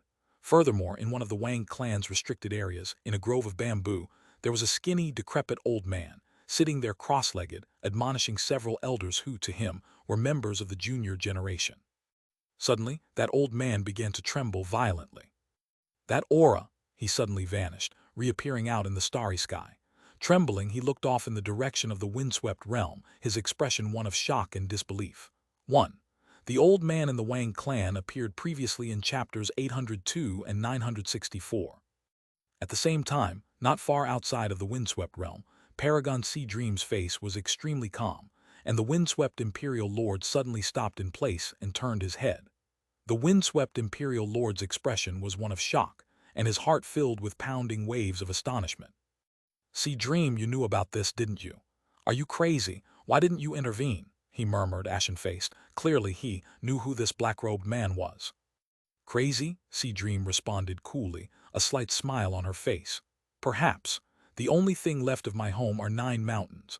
All the people I was ever close to are buried underneath those mountains, and yet I remain alive. I have nothing left to lose. If there's going to be disorder, then let there be disorder in all worlds, be they the mountain and sea realm or the 33 heavens or even the outside world." Buried within the smile on her face was deep grief and even madness. The depression in the huge net above the windswept realm only continued to deepen. The figures that waited in the chaos beyond were all staring at the black-robed figure, completely shaken. They appeared to be shocked, flabbergasted. Gasping, they all began to edge backward. It's him. No, it doesn't look like him. Impossible, this is bizarre. What exactly is going on? Report this matter immediately. This is a major development." Rumbling filled heaven and earth, and the windswept realm shook violently. The black-robed man closed his eyes and began to make his way off, taking his murderous aura with him. It was as if he were a lonely soul floating off into the distance, with no place to call home, further and further away. Dao Heaven wiped the blood off of his mouth and urgently cried out, "Master." The black-robed man proceeded on, murmuring to himself words that were impossible to hear. He began to vanish into the void. Dao Heaven once again tried to unleash his paragon magic, the result being that his eyes went wide and blood sprayed out of his mouth. A look of despair appeared in his eyes as he realized that he couldn't use his paragon magic. Apparently, it had been completely wiped away. Dao Heaven spun and glared at Meng Hao.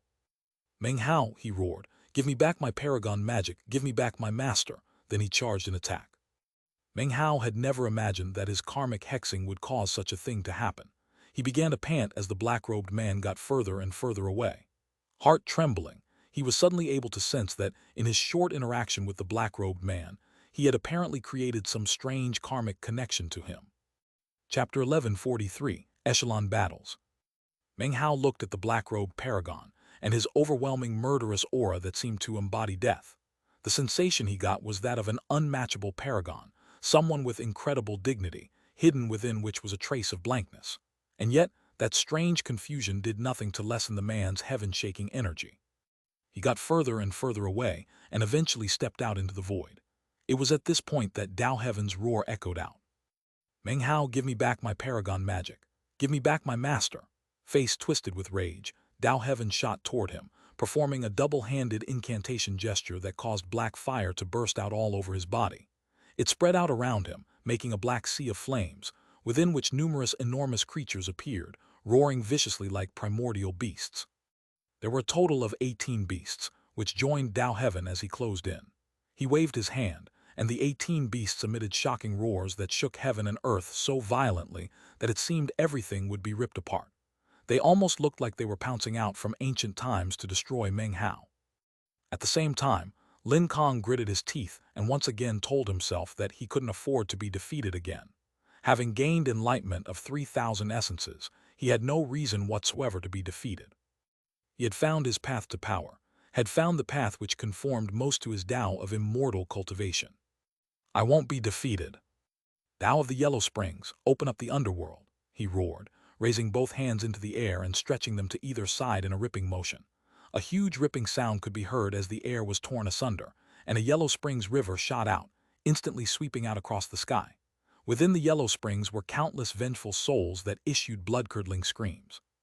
At the far end of the river was an illusory city, completely sinister in appearance. It seemed to be incredibly ancient, and written above its main gate were 3 words. Fengdu Ghost City. 1. Fengdu Ghost City is a famous city in China dedicated to the afterlife. The city stood strong and tall, and the Yellow Springs coiled explosively. The underworld was opened, unleashing massive, boundless pressure, as if all of its power was being unleashed. Lin Kang gripped it like a whip and raised it above his head, causing incredible pressure to bear down on Meng Hao. Off to the side, Han Qinglei wiped the blood off of his mouth and roared, "Meng Hao, it's time for you to die." Green lightning swirled around him, and his entire person began to transform into what looked like a lightning bolt. His flesh and blood withered until he was nothing more than skin and bones, and then nothing more than a skeleton. He sucked all the power of his flesh and blood into his skeleton, and then brandished the green lightning. His energy surged, and the lightning crackled as he lashed it toward Meng Hao. In addition to all of this, vicious poison was added to the attack, which bore down on Meng Hao's head as if to exterminate his soul. Three echelon cultivators joined hands, holding nothing back, unleashing mad power. Dao Heaven left himself no room to fall back. He hated Meng Hao down to his bones. Lin Kang could not accept another defeat. He wanted to expunge Meng Hao's shadow from his heart, to use this battle to thoroughly wipe him away. Han Qinglei's dignity and honor would not allow him to accept yet another defeat in his current state. He wanted to win, and in the end, to drink Meng Hao's blood. Rumbling could be heard as all three cultivators closed in. At the same time, Meng Hao's eyes flashed with a cold light. He lifted his right foot into the air and took a step outside the temple. The temple itself shook violently and began to crack apart. Meng Hao used the power of that step to emerge into the open. He moved so fast that he left behind only afterimages as he blasted forward in the shape of a golden rock. As the golden rock flew through the air, it flickered with light as it changed colors to azure. It was now an azure rock that suddenly appeared directly in front of Han Qinglei. Meng Hao completely ignored the green lightning as he slashed out viciously with his claws. A massive boom echoed out as the lightning collapsed. Han Qinglei's eyes went wide as Meng Hao in azure rock form slashed at his chest with razor-sharp claws. Han Qinglei let out a roar and performed a double-handed incantation gesture. His body burst into flames, and his cultivation base roared with power.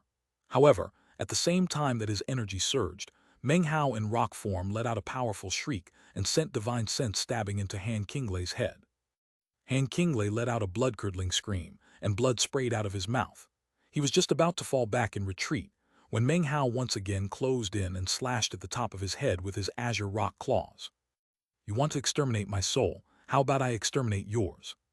A boom could be heard as Han Qinglei's head exploded. Then, his body trembled violently and followed suit, exploding into bits. Meng Hao was about to slaughter him yet again when Dao Heaven's Taoist magic, the 18 primordial beasts, closed in. Meng Hao was fine with ignoring Han Qinglei and even Lin Kang. To him, they were almost nothing. But Dao Heaven, despite not being a full match for Meng Hao, was the most threatening of the three. With a cold snort, Meng Hao flickered and shot toward Dao Heaven. Razor-sharp claws raked through the air toward the 18 primordial beasts. A boom echoed out between the two of them, and a shockwave surged out. One attack by Meng Hao destroyed all 18 beasts. He was like a streak of azure light that smashed them as easily as rotten wood. Finally, the azure rock flickered, and Meng Hao's human form reappeared, whereupon he extended his right hand and pushed it out toward Dao Heaven. Dao Heaven roared and waved both arms, causing black flames to surge out, transforming into a huge hand that slapped toward Meng Hao. From a distance, Meng Hao seemed incredibly tiny compared to that huge black hand. In fact, the two seemed almost impossible to compare. However, as the hand neared him, Meng Hao's eyes glittered. Demon Ceiling 5th Hex. Inside-outside Hex. Within his extended palm appeared a rift, which, in the blink of an eye, became dozens of meters wide. It almost looked like an eye, which first shrank down, then rapidly expanded. As it expanded, the incoming hand of black fire exploded. Then the flames recoiled toward Dao Heaven's direction, as if they were being blasted backwards by an indescribably fierce wind. Dao Heaven's face fell, and he immediately retreated. In that same moment, Meng Hao suddenly charged forward, waving his left hand to send an azure beam of light to block Han Qinglei's green lightning. Next, he pierced through Lin Kang's underworld pressure, appearing once again in front of Dao Heaven, toward whom he slapped his right hand. Blood sprayed out of Dao Heaven's mouth as Meng Hao's palm suddenly transformed into a fist, the god-slaying fist. Massive rumbling filled the air, and Dao Heaven immediately shot backward, his expression fierce, blood spurting out of various wounds. At this point, Meng Hao's fist transformed into a finger which waved toward Dao Heaven with deadly intent. Dao Heaven's eyes began to glow red, and his hand suddenly snaked out and latched onto Meng Hao's arm. Heavenly demon devouring, Dao Heaven roared, eyes shining with madness and killing intent. At the same time, time seemed to flow in reverse in the spot where Han Qinglei had died moments ago. Blood and flesh rapidly reformed, and Han Qinglei appeared once again, his face pale. As soon as he appeared, he fell back, looking at Meng Hao with both terror and at the same time, killing intent. Seeing that Dao Heaven apparently had Meng Hao pinned down, Han Qinglei gritted his teeth, let out a roar and charged again. Lin Kong did the same thing. Both cultivators took advantage of the situation to shoot toward Meng Hao like lightning. The fastest of the two was Han Qinglei, who sped forward like a green lightning bolt. Lin Kong bit down on the tip of his tongue and spit out a mouthful of blood, causing his underworld realm to suddenly turn blood-red and crush viciously down toward Meng Hao. Die! It was in this exact moment that the cultivator from the fifth mountain, the overweight young man, suddenly gained enlightenment of 3,000 essences. Rumbling filled the air as he rapidly grew in size. His aura immediately changed, and his energy spiked. His eyes flashed with light as he immediately charged into the fray, joining the other three echelon cultivators to take on Meng Hao. Although he had never encountered Meng Hao before, and should actually view Dao Heaven as an enemy at the moment, he could tell that the strongest of them all was no longer Dao Heaven. If they didn't take out Meng Hao right now, then none of them would ever have a chance to acquire that supreme world essence. However, just as the fifth mountain's echelon cultivator began to move, Yuan Jian let out a powerful roar. Face twisted into a vicious smile, he leapt up, reaching out into the air to summon the ancient realm treasure, the battle axe, which he instantly slashed down toward the fat young cultivator. Rumbling echoed out, and the fifth mountain's echelon cultivator dodged to the side, face flickering. Yuan Jian, what are you doing? Oh, nothing. You just annoy me, Yuan Jian replied with a loud laugh. He hadn't gained enlightenment of 3,000 essences, and yet had decided to stop contemplation. Without another word, he swept out another time with the axe, and fierce fighting instantly broke out between him and the fifth mountain's echelon cultivator. Meanwhile, Lin Kong and Han Qinglei were both closing in.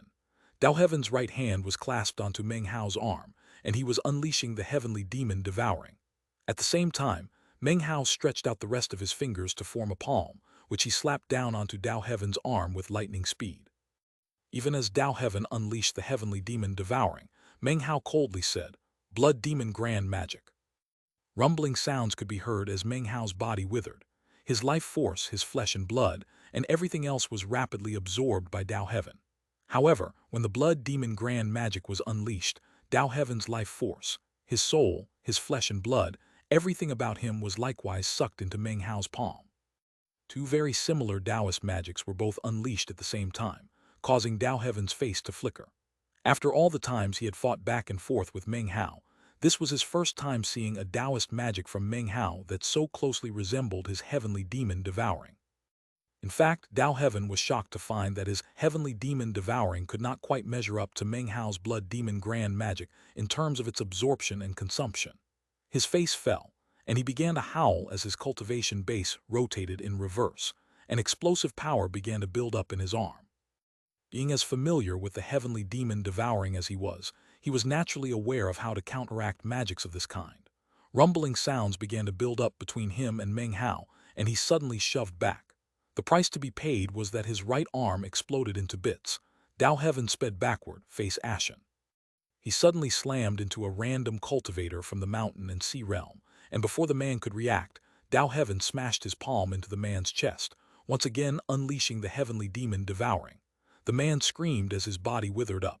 At the same time, Dao Heaven's right arm rapidly reformed.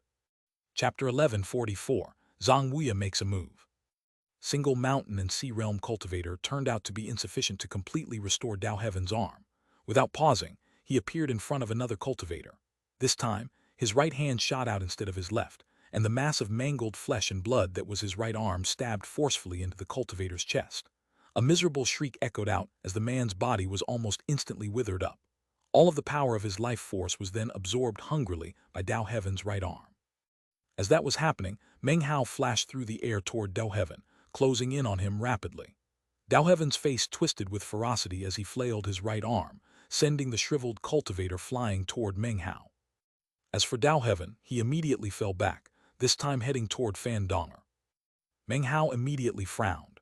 Regardless of the history between himself and Fan Donger, she was from the ninth mountain and sea, just like he was. He extended his right hand, within which appeared the lightning cauldron.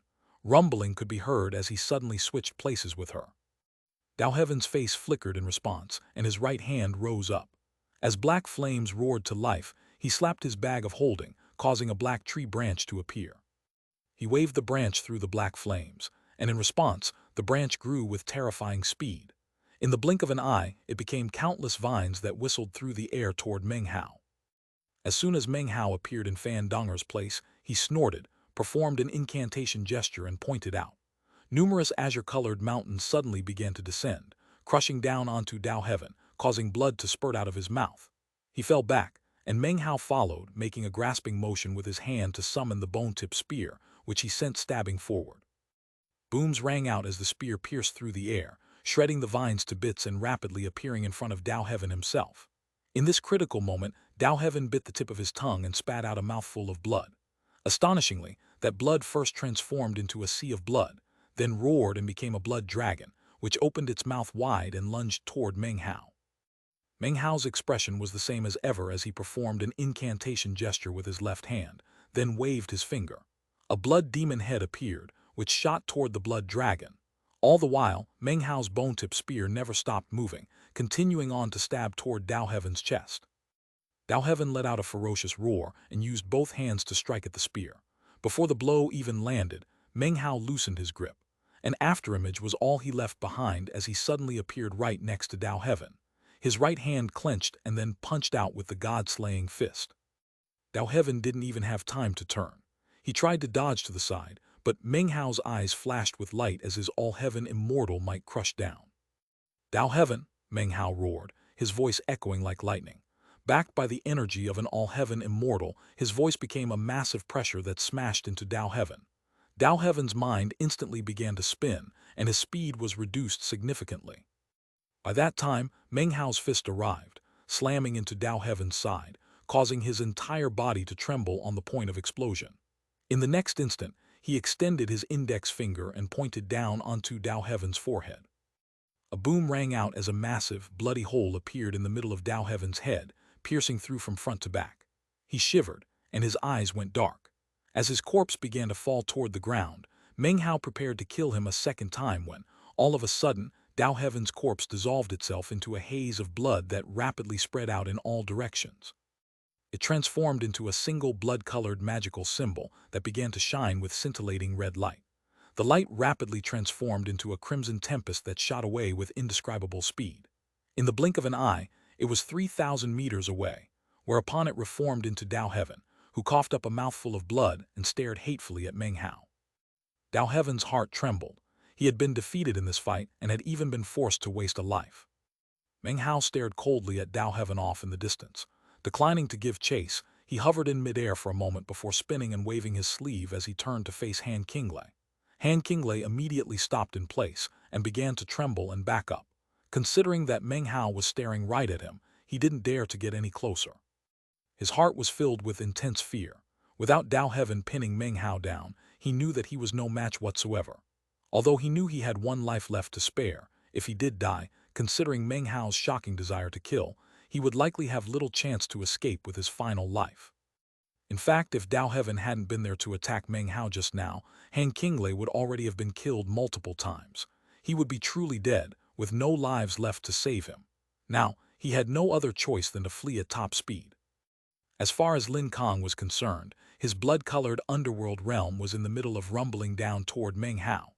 Meng Hao snorted coldly, then quickly took 7 steps forward. His energy surged, and he waved his finger toward the underworld realm. The yellow springs instantly collapsed, and the Fengdu ghost city was destroyed. The entire magical technique dissipated, and Lin Kang coughed up a mouthful of blood. Body withering rapidly, he fell into retreat. In the exact moment that he fled, the space he had just occupied collapsed with a boom. If he hadn't fled when he would have died. Furthermore, he had already been killed once by Meng Hao in the first battle. Couple that with another life he had wasted on previous occasion if he died here. Then he would be truly dead. Meng Hao's eyes flashed as he prepared to give chase. Off in the distance, the emperor performed a double-handed incantation gesture and waved a finger toward Lin Kong. Immediately, windswept realm chi flow descended, enveloping Lin Kong, upon whose face a look of shock appeared. However, without any hesitation, he accepted the gift, then clenched his jaw and unleashed crackling lightning to block Meng Hao. Meng Hao eyed the emperor coldly. He could sense the chi flow bolstering Lin Kong and as such, decided not to attack him. Instead, he turned and waved his hand toward the temple. RUMMMBLLLE. More cracks spread out across the surface of the temple, and it began to teeter on the verge of collapse. From the look of it, the supreme world essence hidden inside was now on the verge of breaking out. At the moment, Lin Kong didn't dare to continue fighting Meng Hao. Han Qinglei had long since lost his nerve. As for Dao Heaven, he had regained clarity from the state of grief he had experienced after losing his paragon magic. Now he knew that he was now no match for Meng Hao. Unless he had help from some outside force, he would only end up losing a second life. Outside the central temple, Meng Hao continued to attack, emanating an aura of supreme power. The temple was on the verge of collapse, as if it might explode at any moment. The emperor's face flickered. Despite having lost both eyes, he was still able to see the current state of the temple. "We're not in position yet. We still need a bit of time." Zhang Wuya stopped Meng Hao. "Buy us 100 breaths of time, that's all we need." Zhang Wuya sighed softly, then suddenly vanished. When he reappeared, he was outside the temple, very close to Meng Hao. His hand clenched into a fist, and the power of his cultivation base erupted as he unleashed a blow to interfere with Meng Hao. "Zhang Wuya," said Meng Hao, turning to look at him with a complex expression. He actually had no desire to fight with the man. "Fight me? There's no avoiding it," Zhang Wuya replied coolly. He performed an incantation gesture with his right hand, and his aura exploded out. Even stronger was the sensation of qi and blood which emanated out from him. Everyone present could feel the power, even Dao Heaven, whose face fell. Zhang Wuya began a stride forward, right hand unleashing the life extermination fist, then the self-immolation fist, and then the god-slaying fist. RUMMMBLE. He only took 3 steps, but the energy unleashed by the 3 fist strikes that came with those steps was enough to shock any echelon cultivator. In fact, from the perspective of Dao Heaven and the others, Zhang Wuya was not a bit weaker than Meng Hao. He's at the peak of the ancient realm. A single step and he could step into the Dao. After stepping into the Dao, success would place him in the Dao realm. Failure would make him quasi-Dao. Everyone was shaken. As for Meng Hao, his expression was a complex one. He suddenly attacked, also unleashing 3 fist strikes, the exact same ones as Zhang Wuya: life extermination, self-immolation, god-slaying. Shocking booms echoed out as the two of them fought in the air above the temple. Moments ago, "Meng Hao, you asked me before what I would do if the true Dao I believe in is false," Zhang Wuya said. As the first fist strike was exchanged between them, a huge boom rang out and they both fell back, faces ashen. Without stopping, they attacked again. "I'm a cultivator and I seek truth. I seek the heavens that exists outside of the heavens, and what I seek is simply an explanation for everything." Zhang Wuya laughed, but Meng Hao remained silent. The second fist strike, self-immolation, caused blood to ooze out of their mouths and rumbling to echo out. Once again, they both fell back, only to charge forward again. "I am Zhang Wuya from the 9th mountain and sea. I did not become lost in the riches or the power or any of the other desires of the windswept realm. It's just that, when it came to the true Dao, I couldn't refuse the chance to know the truth. I want to see what exactly this true Dao is. On this path that I pursue, what I fear is not defeat. What I fear is not getting an answer."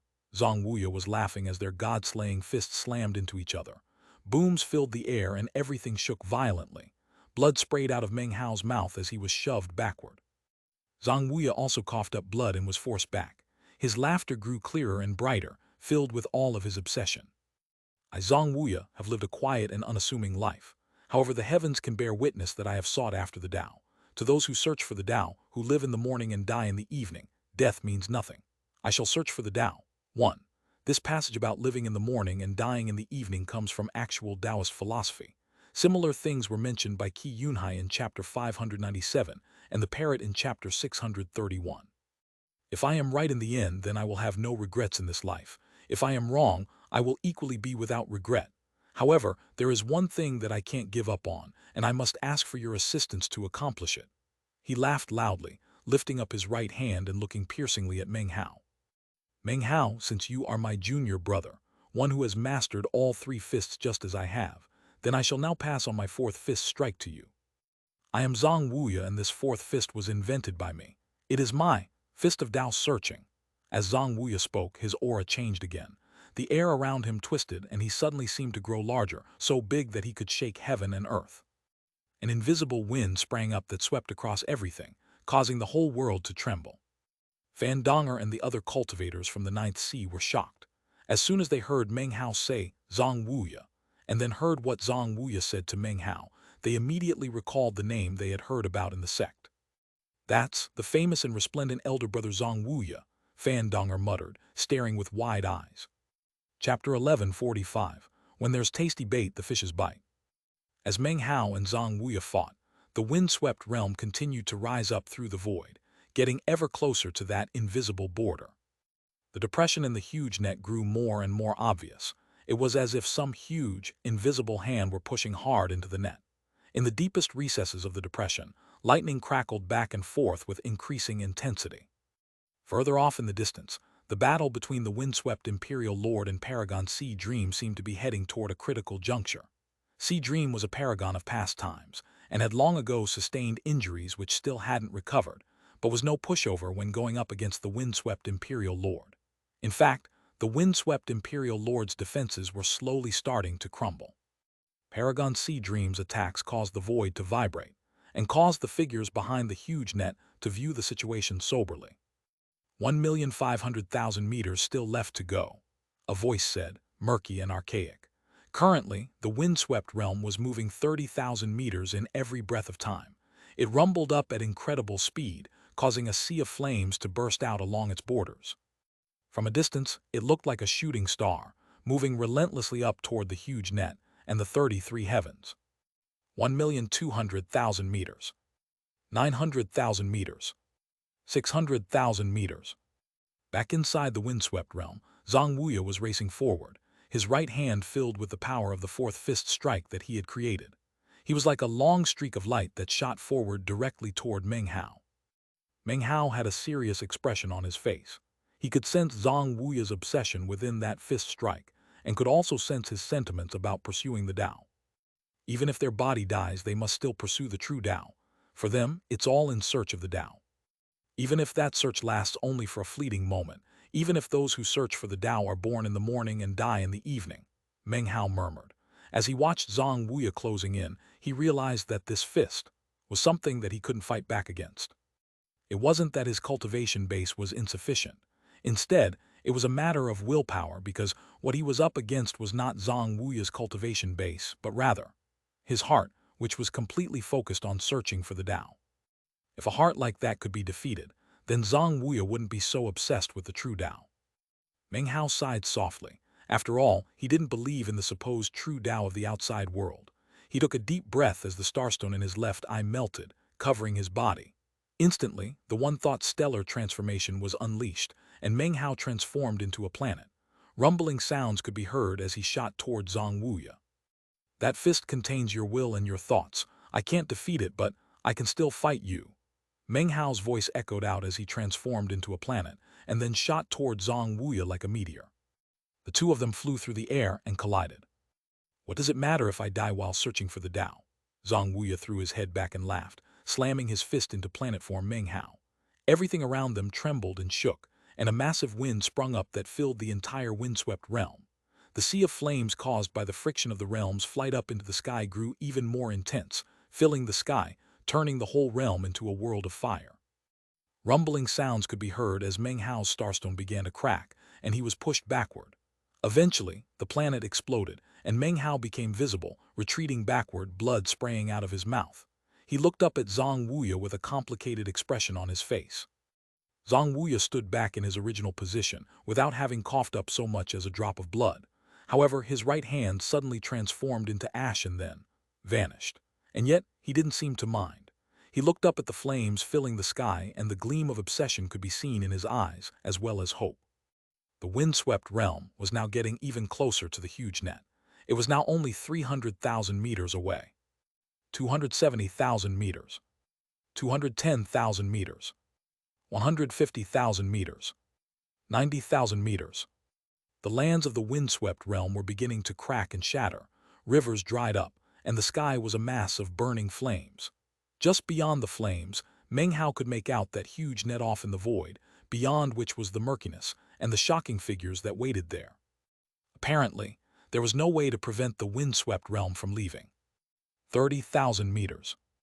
In the blink of an eye, the windswept realm was closer than 30,000 meters. However, it was at this point that the entire realm suddenly jerked to a halt, as if it had just run into some invisible barrier. A boom rattled out, and the land seemed to be on the verge of complete collapse. Meng Hao and the others couldn't prevent themselves from coughing up mouthfuls of blood. At that distance of 30,000 meters from the net, the windswept realm was suddenly stopped, and seemed incapable of making it through the final stretch. It was at this point that the Emperor's voice rang out with anticipation and fanaticism. Living beings of the windswept realm over countless years, you have lamented, hated, and struggled. Helpless, you have spilled your own blood and delivered forth your souls. Now I call on you to return. Souls of the windswept realm, use my blood as the path, enter my orifices and become my spirit. Come. His voice seemed to contain some sort of bizarre power that, as he spoke, caused blackened blood to ooze out of his eyes and ears. He began to shake violently as massive amounts of blood oozed out of all the pores in his body. His imperial robes quickly became robes of blood. Even as the blood soaked him, the earth shook, the sky cracked, and the mountains shook. The dried-up rivers quivered, and even the wind and flames trembled. The entire realm suddenly began to sway as numerous souls floated up. They poured out of the mountains, the rivers, the sky, and the flames. They came from all parts of the windswept realm, souls pouring out of every location. There were too many to count, and they converged from all locations, flying together into that single blood-colored vortex.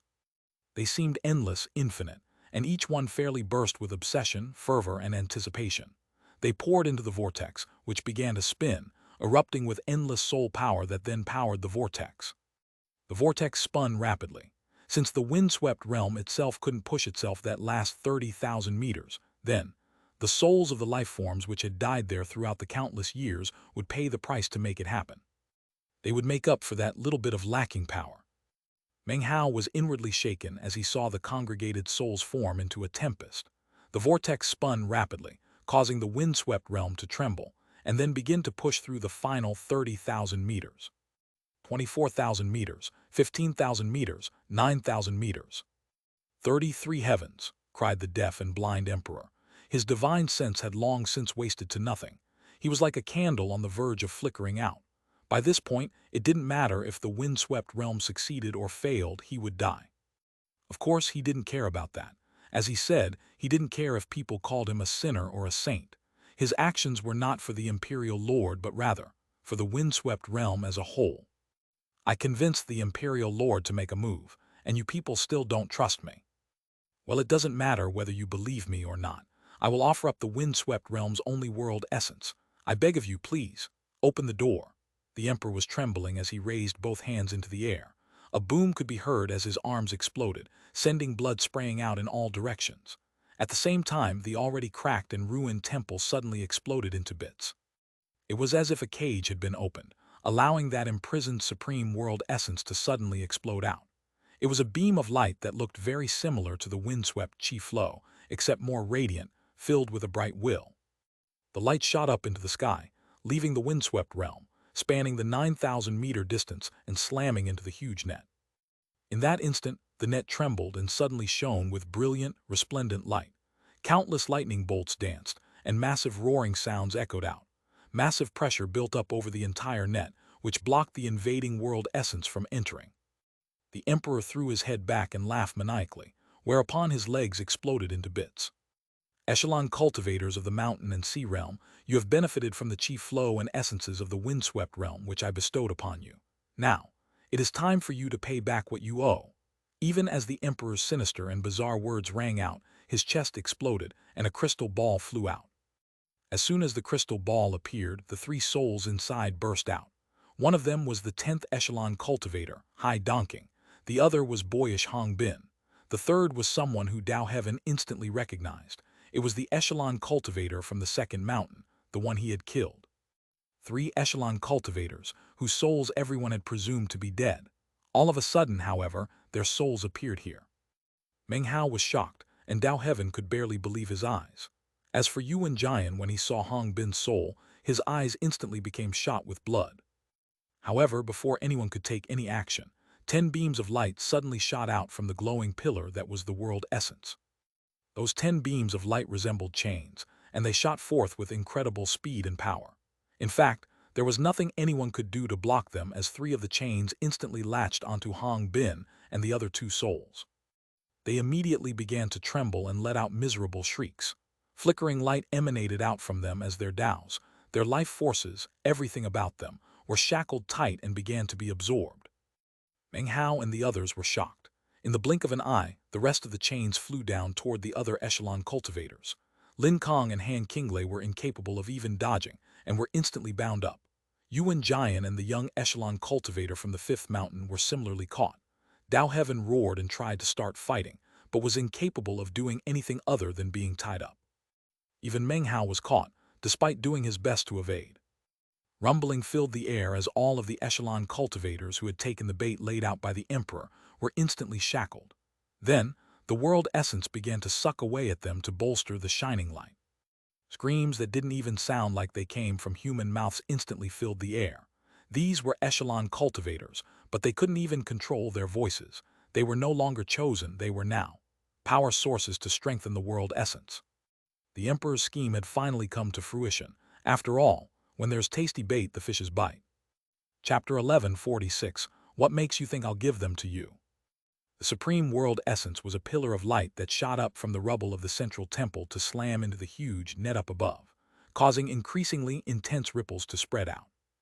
Of the 10 chains spreading out from the pillar of light, 9 had completely bound the echelon cultivators inside of them, who let out blood-curdling screams. The other cultivators from the mountain and sea realm looked on with expressions of shock. Massive waves of astonishment surged through their hearts, and they scarcely dared to believe their eyes. These were echelon cultivators, blazing sons of the mountain and sea realm. Any one of them occupied a position far above chosen, and you could even say that they were lords of their generation. Eventually, they would grow into the future leaders of the entire mountain and sea realm. They were so powerful that they could fight with cultivators of the senior generation. Even the weakest of their number could look down arrogantly at all heaven and earth, and that wasn't even to mention the stunning forerunners like Meng Hao and Dao Heaven. But now, they were chained up, even Dao Heaven, who trembled and screamed. He had no desire to cry out and yet couldn't stop himself. He had gained enlightenment of 3,000 great Daos, and now he was experiencing something that felt like soul-searching. A massive suction force was being exerted on his mind, absorbing him through the chain to feed the world essence's pillar of light. However, there were a total of 10 chains stretching out from the pillar of light, which meant that there was still one final chain which hadn't latched onto anything, as if it couldn't find its target. The emperor was laughing maniacally. His legs had exploded and he had already lost his arm. Blood flowed out of his eyes, ears, nose, and mouth. However, it was at this point that, all of a sudden, an intense light suddenly began to shine out from his forehead, the glow of an echelon mark. In the moment that the echelon mark appeared, the final chain sped through the air like a snake to wrap around him. Unexpectedly, he was the final person to be absorbed. His face twisted as incredible pain surged through his body. However, he didn't scream. Instead, he just continued to laugh uproariously, laughter filled with obsession and madness. All the surrounding onlookers were completely shocked. Only Zhang Wuya seemed unmoved, and stood there silent and taciturn. He looked up into the void, at the huge net that seemed to be on the verge of being pierced through by the world essence light. By this point, the lands of the windswept realm were only 3,000 meters away from the net. Rumbling filled the void as the figures behind the huge net looked on with glittering eyes. Even at this point, they still weren't ready to make any rash decisions. They continued to watch the fierce battle taking place between Paragon Sea Dream and the windswept Imperial Lord. No matter how they analyzed it, it truly appeared as if neither party was holding back. Paragon Sea Dream was clearly weak and still had not recovered from her old injuries. Despite that, the watching figures still hadn't emerged from behind the net to attack. Caution. That was what these rebels from the 33 heavens had come to view as the driving principle they would stick to after having sacrificed countless amounts of shed blood to gain their freedom. The figures behind the huge net looked on as the windswept realm's world essence light continued to absorb power from the 10 echelon cultivators, which included the Emperor. As a result, the pillar of light began to glow with even more scintillating brightness. At the same time, a huge black hole began to form within the giant net. That black hole was like a vortex that spun endlessly and crackled with numerous bolts of lightning. Rumbling sounds filled the air as a teleportation portal formed. Dao Heaven was shaking, his screams growing more intense. It was the same with everyone else, including the souls of Hai Donking, Hong Bin, and the other echelon cultivator. Those three should have died already, but the Emperor had used the power of the windswept realm to somehow capture and collect their souls. A boom could be heard as Hai Donking was the first to give out. His soul exploded into bits of ash, all of which were sucked up into the chain, which then retracted back inside the pillar of light. The light grew even more intense, and the rumbling black hole in the giant net grew larger. The next to go was the echelon cultivator from the second mountain. After that was Hong Bin. Both souls exploded and faded away, after which the chains that had bound them retracted into the pillar of light. As more time went by, the other echelon cultivators were gradually losing their ability to endure. Blood oozed out of Dao Heaven's eyes, ears, nose, and mouth. Lin Kong and Han Qinglei were incredibly withered, as was Yuan Jian. The worst off was the young echelon cultivator from the fifth mountain. His previously pudgy frame was now little more than a sack of bones. He was trembling violently, and his eyes were blank, as if his soul had already been sucked away. A moment later, a boom could be heard as he exploded. There was no bloody mist that could be reformed. He was completely dead, his life gone and sucked away by the chain. With the death of each echelon cultivator, the Taos of the windswept realm which they had acquired were absorbed by the pillar of light. When none of those 3,000 great Taos were left, then the result would be what happened starting with Hai Donking, complete and utter death. Meng Hao had a vicious expression on his face. The power of the chain was not as terrifying to him as it was to the others. In fact, he was the one exception among the echelon cultivators, the only one who wasn't screaming. And yet his essences and life force were still being absorbed. 2,999 essences. 2,998 essences. 2,997 essences. The chain sucked away his understanding of the 3,000 great Taos, but it wasn't an easy task. It could only suck away one Tao at a time, the reason being that everyone else had gotten their Taos with the help of the Emperor's windswept realm Chi Flow. However, his came with the help of the echelon heart. Because of the echelon heart, it was as if he himself was the Chi Flow and had taken its place. Although his earliest world seal had come with a blessing of the windswept realm's Chi Flow at that time, the windswept realm hadn't been fundamentally changed and was still operating as normal. Therefore, Meng Hao had essentially not taken much, if any, of the Emperor's bait. If he had taken some in, it was only during his acquisition of the final 300 great Taos, and even so, it had been accomplished on his own, and not with the assistance of the Emperor's Chi Flow. And that was what gave him a chance to free himself from the chain. Yuan Jian was in the same situation. Although his screams were real, the chain was clearly not absorbing him in the same way that it was with the others. Meng Hao looked up, his expression fierce. "I gained enlightenment of these Taos myself. What makes you think I'll give them to you?" Then he threw his head back and roared. His body trembled as his cultivation base exploded with power, his own power, which he used to fight against the chain and the world essence light. "What's mine is mine and definitely not yours," he roared, and rumbling sounds filled his body. The chain erupted with brilliant light, and all of a sudden, it seemed that Meng Hao might be able to break free. The other cultivators from the mountain and sea realm gasped in response. Also watching were the figures in the void beyond the huge net, especially the giant three-headed six-armed figure, whose eyes shone with intense killing intent. Perhaps these 3,000 great Taos are part of the windswept realm, but in the moment I gained enlightenment of them, they fused into my heart. They are my Taos. Intense vibrations racked his body, and cracking sounds could be heard as the chain shook. As of this point, it seemed incapable of absorbing anything from Meng Hao. Not only could it not absorb anything from him, what it had already absorbed suddenly began to flow backward and merge back into him. Meng Hao began to glow with azure light in completely awe-inspiring fashion. 2,995 essences. 2,996. 2,997. Meng Hao roared as boundless azure light shone off of him, a representation of the power of an all-heaven immortal. Power erupted off of him, causing heaven and earth to shake violently. From the look of it, the chain was just about to break. This development caused Zhang Wuya to inhale sharply. The emperor was also shaking, and he turned his sightless eyes in Meng Hao's direction. Although he wasn't extremely shocked, his expression was extremely dark. He suddenly looked up at the figures out in the void and began to chuckle bitterly. At this point, you people still don't trust me. The soul world essence has been unleashed. All you need to do is activate the teleportation portal, and the windswept realm can join you and leave the mountain and sea realm. We've already done everything that we can do. Our 3,000 great Taos have been utilized. Our only world essence has become a pillar of light. We've sacrificed the echelon cultivators and coalesced the willpower of all living things here. How come? You just won't trust us. What do we have to do to get you to trust us? In response to the emperor's voice, the figures behind the black hole in the huge net looked on silently. Various conflicted expressions could be seen on their faces. Some were hesitant, and some were smiling coldly. Even if the black hole had appeared, and even if the teleportation portal had opened, if they weren't willing, the windswept realm could not ascend. Unless they were completely and absolutely convinced, it didn't matter that Paragon C dream was weak. They still weren't willing to make a move, and wouldn't dare to activate the teleportation portal. Unfortunately, they didn't want the windswept realm.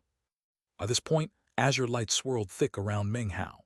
The chain was vibrating rapidly as he rapidly regained all of his 3,000 great Taos.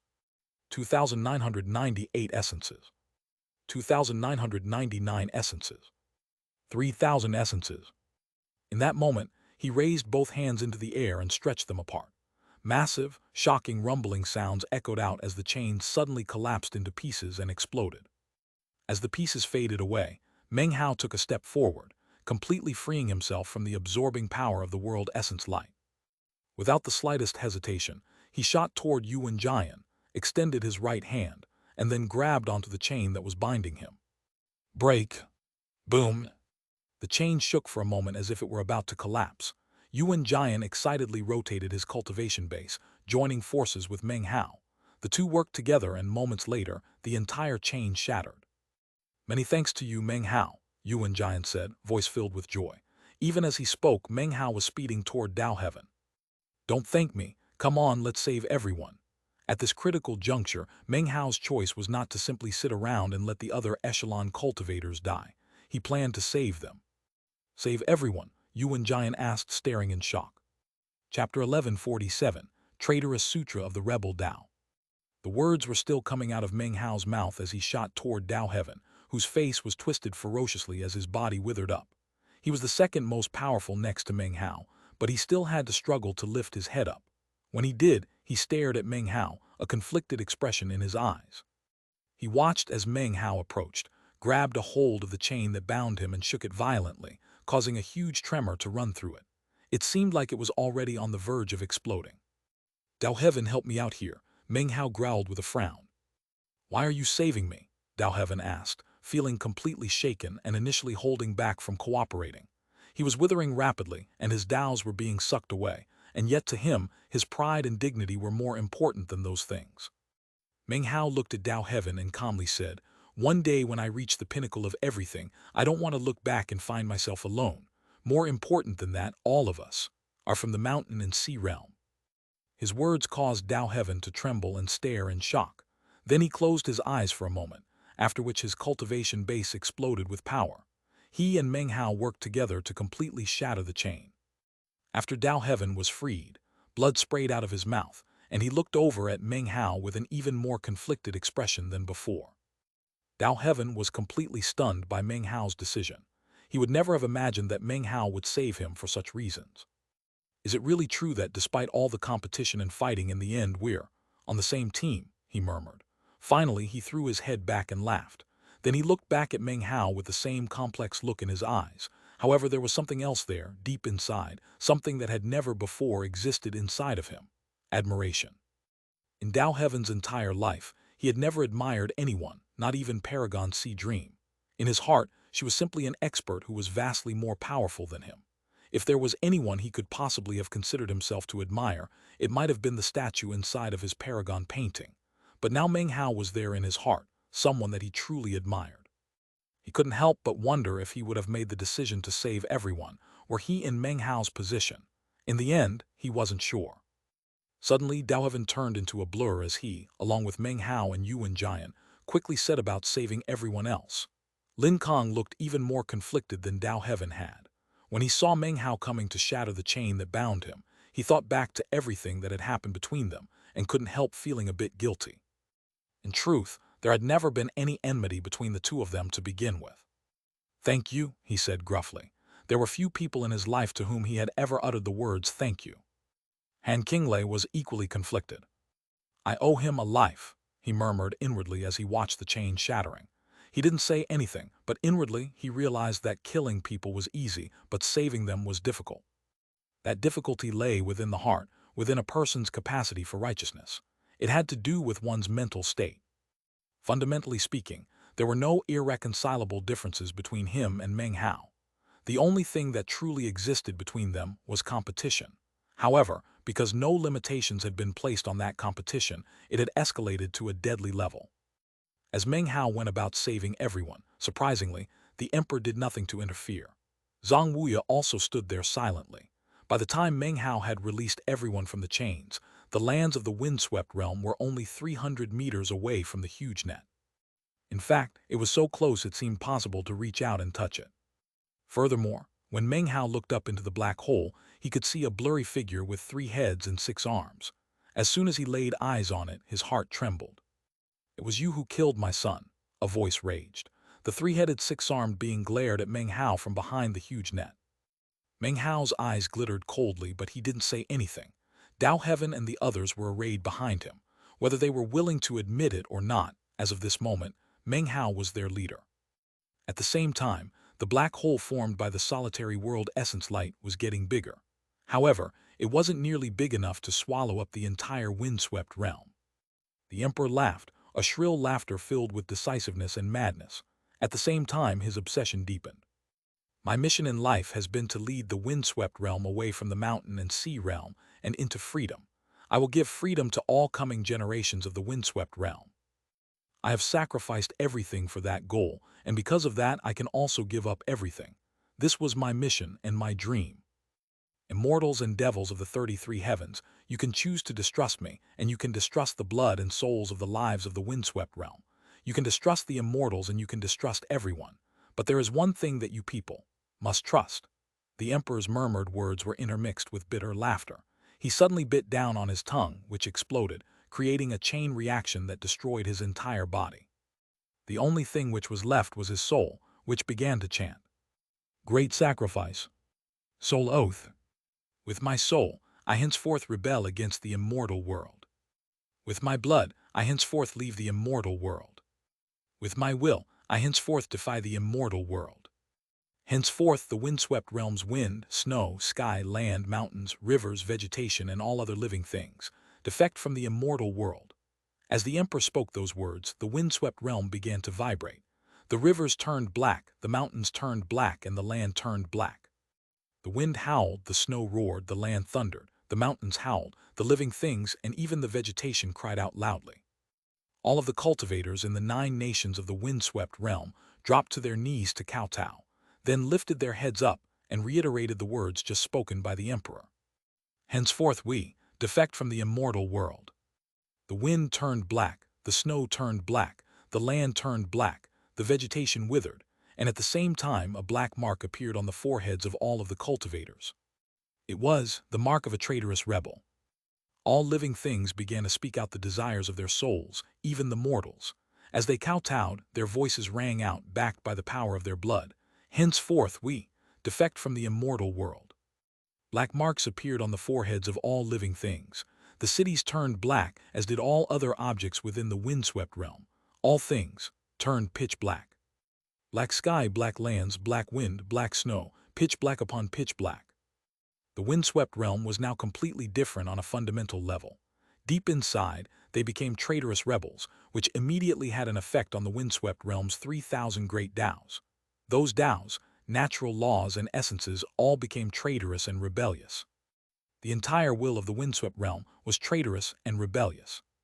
The final thing to be affected was the soul world essence light, which suddenly turned pitch black. As soon as the black pillar of light became visible, Meng Hao, Dao Heaven, and the other cultivators from the mountain and sea realm felt astonishment shaking their hearts. When they looked around them, they saw a world of pitch darkness. Gradually, an archaic voice could be heard echoing out within the windswept realm. That voice seemed to come from the wind, lightning, snow, sky, land, vegetation, and all living things. Traitorous Sutra of the Rebel Tao. That voice was actually the will of the entire windswept realm. As soon as the voice rang out, the black beam of light pierced through the huge net, causing the black hole to expand even larger. As of this moment, the figures behind the huge net were powerless to do anything about what was happening. Their expressions flickered, and a fanatical greed appeared in their eyes. That's the traitorous sutra of the rebel Tao, formed from a world essence. It's the traitorous sutra of the rebel Tao. As the voices chorused out, the emperor continued to speak from his soul, his own voice weak, yet ringing with the sound of obsession. 33 heavens, do you trust us now? A thunderous voice replied from the black hole, echoing, filling the entire windswept realm. We trust the windswept realm. The combined will of the entire windswept realm has formed the traitorous sutra of the rebel Tao. Now, we trust you. At the same time, the black hole began to rapidly increase in size. In the blink of an eye, it was large enough to swallow up the entire windswept realm. This black hole was a one-way teleportation portal, making it possible for the windswept realm to enter the 33 heavens, but preventing the figures from the 33 heavens from doing anything except wait in excitement for the windswept realm to arrive. The voice continued to speak out from within the black hole, and it trembled with hope and indescribable excitement. Windswept realm, come, bring your traitorous sutra of the rebel Tao and offer it up to us. We promise to make the windswept realm the 34th heaven, and together we will eternally suppress the immortal world. Together, we can all enjoy the blessings of the true Tao. Simultaneously, the windswept realm rumbled as it got closer and closer to the black hole. Meng Hao shivered and began to breathe heavily. His eyes shone with a bright light as he stared at the black pillar of light. He wasn't sure exactly what was happening, but the complete rebellion of the windswept realm had caused the precious world essence to change, becoming the traitorous sutra of the rebel Tao. In response, all of the blood in his body began to boil. He suddenly thought back to what the first-generation patriarch of the Fang clan had said after he had absorbed the nirvana fruit. He had spoken of a mystery regarding the bloodline of the Fang clan. 1. The first-generation patriarch talked about the Fang clan bloodline in chapter 1005. Because of the critical danger he was in, there was no time to ponder the subject at the moment. However, the mere fact that his blood felt like it was burning caused Meng Hao to recall that there was some secret related to the Fang clan bloodline. He wasn't sure what it was, but the sensation he was experiencing now caused him to be filled with an incredible thirst. He thirsted for that traitorous sutra of the rebel Tao. It was as if it were something of great importance to Meng Hao, and even more importantly, to the Fang clan as a whole. Furthermore, the third nirvana fruit in his bag of holding was vibrating strongly, and he had the feeling that if he could get that sutra, then he would be able to fully absorb the nirvana fruit. From that moment on, he would exceed the all-heaven immortal and become an all-heaven Tao immortal. Furthermore, buried deep in the Fang clan blood was something like the key to a great door. Once opened, the future of the Fang clan would be one of splendor and glory. Expand. Meng Hao's eyes were bright red, although the traitorous sutra of the rebel Tao filled him with an intense, indescribable thirst. He had no way to get it. He was incapable of flying, and it wasn't just him. Tao Heaven and the other echelon cultivators, as well as everyone else from the mountain and sea realm, were all similarly stuck. The windswept realm was now completely different than before, and all of them were feeling an incredible force of expulsion that made it almost impossible for them to move. Meng Hao let out a growling shout. He wanted to charge forth, to grab that black beam of light and thus the traitorous sutra of the rebel Tao. Unfortunately, he couldn't. All he could do was look at the huge net out in the void, and the rapidly expanding black hole into which the windswept realm was slowly moving. There was nothing he could do to stop what was happening, nor any way for him to get the sutra. In fact, outside of the windswept realm, Paragon Sea Dream trembled. She was no longer fighting the windswept imperial lord. He had turned, blood spurting out of various wounds as he fled toward the windswept realm. Then he flew under it and pushed up. Rumbling could be heard as more of the windswept realm was almost completely swallowed up by the black hole. Paragon C Dream sighed, and then waved a finger through the air. Immediately, a white stream of light flew out toward the windswept realm. It stabbed through the blackness of the windswept realm and then split apart, eventually landing on Meng Hao and all the other cultivators from the mountain and sea realm. It even spread out through the 9 nations to find the cultivators who hadn't participated in the war. One of those beams of light shot into a valley in the 9th nation, where a young woman currently sat ashen-faced, sweat dripping down her forehead. From the look of it, she was at a critical juncture in her cultivation, but was being interrupted by the expulsion pressure from the windswept realm. As a result, she was incapable of moving. That woman was none other than Chu Yuyan. Chu Yuyan had originally been with Meng Hao on the 9th Nation's national Aura Mountain. However, after being freed from his bag of holding, she had chosen not to stay on the mountain. As soon as Meng Hao begun to contemplate enlightenment of the world seal, she had quietly left. She had her pride, and it wouldn't let her stick around with Meng Hao like someone who needed protection. Thus, she had departed. Eventually, she had found a valley in the mountains of the 9th Nation, where she quietly began to meditate and attempt to achieve a cultivation-based breakthrough, to finally ascend from the spirit realm into the immortal realm. And now, the white light from Paragon C Dream flew down and covered her. Suddenly, Paragon C Dream's voice echoed in their ears. "All of you, listen to me. Your trials by fire are over. Your excursion into the windswept realm has concluded. Nothing can be done to change how things are playing out. Someone went so far as to use the traitorous sutra of the rebel Tao to leave the immortal world. The 3,000 lower realms of the past did exactly the same thing. Oh well, I guess that's the end of it." By the end, Paragon C Dream was muttering softly and sounded very disheartened. She made a grasping gesture, and all of the people who were touched by her light began to rise up into the air. Apparently, she was pulling them out of the windswept realm before it entered the 33 heavens, and was going to return everyone to the mountain and sea realm. Fan Donger and the others were the first to fly up into the air, followed by Lin Kong, Han Qinglei, Yuan Jian, and Dao Heaven. Then there was Meng Hao. He slowly rose up into the air and was soon on the verge of being pulled out of the windswept realm altogether. However, his gaze was fixed on the black beam of light, which was just about to fully enter the black hole. At that point, the thirst inside him turned ravenous. "The windswept realm excursion is over. My blood is boiling. The traitorous sutra of the rebel Tao can help me fuse my third nirvana fruit, and it's right there in front of me. Is it really? Not connected to me by destiny." Meng Hao couldn't accept it, and yet had no other options.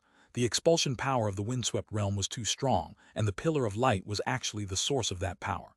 It was pushing him away so forcefully that he couldn't even approach it.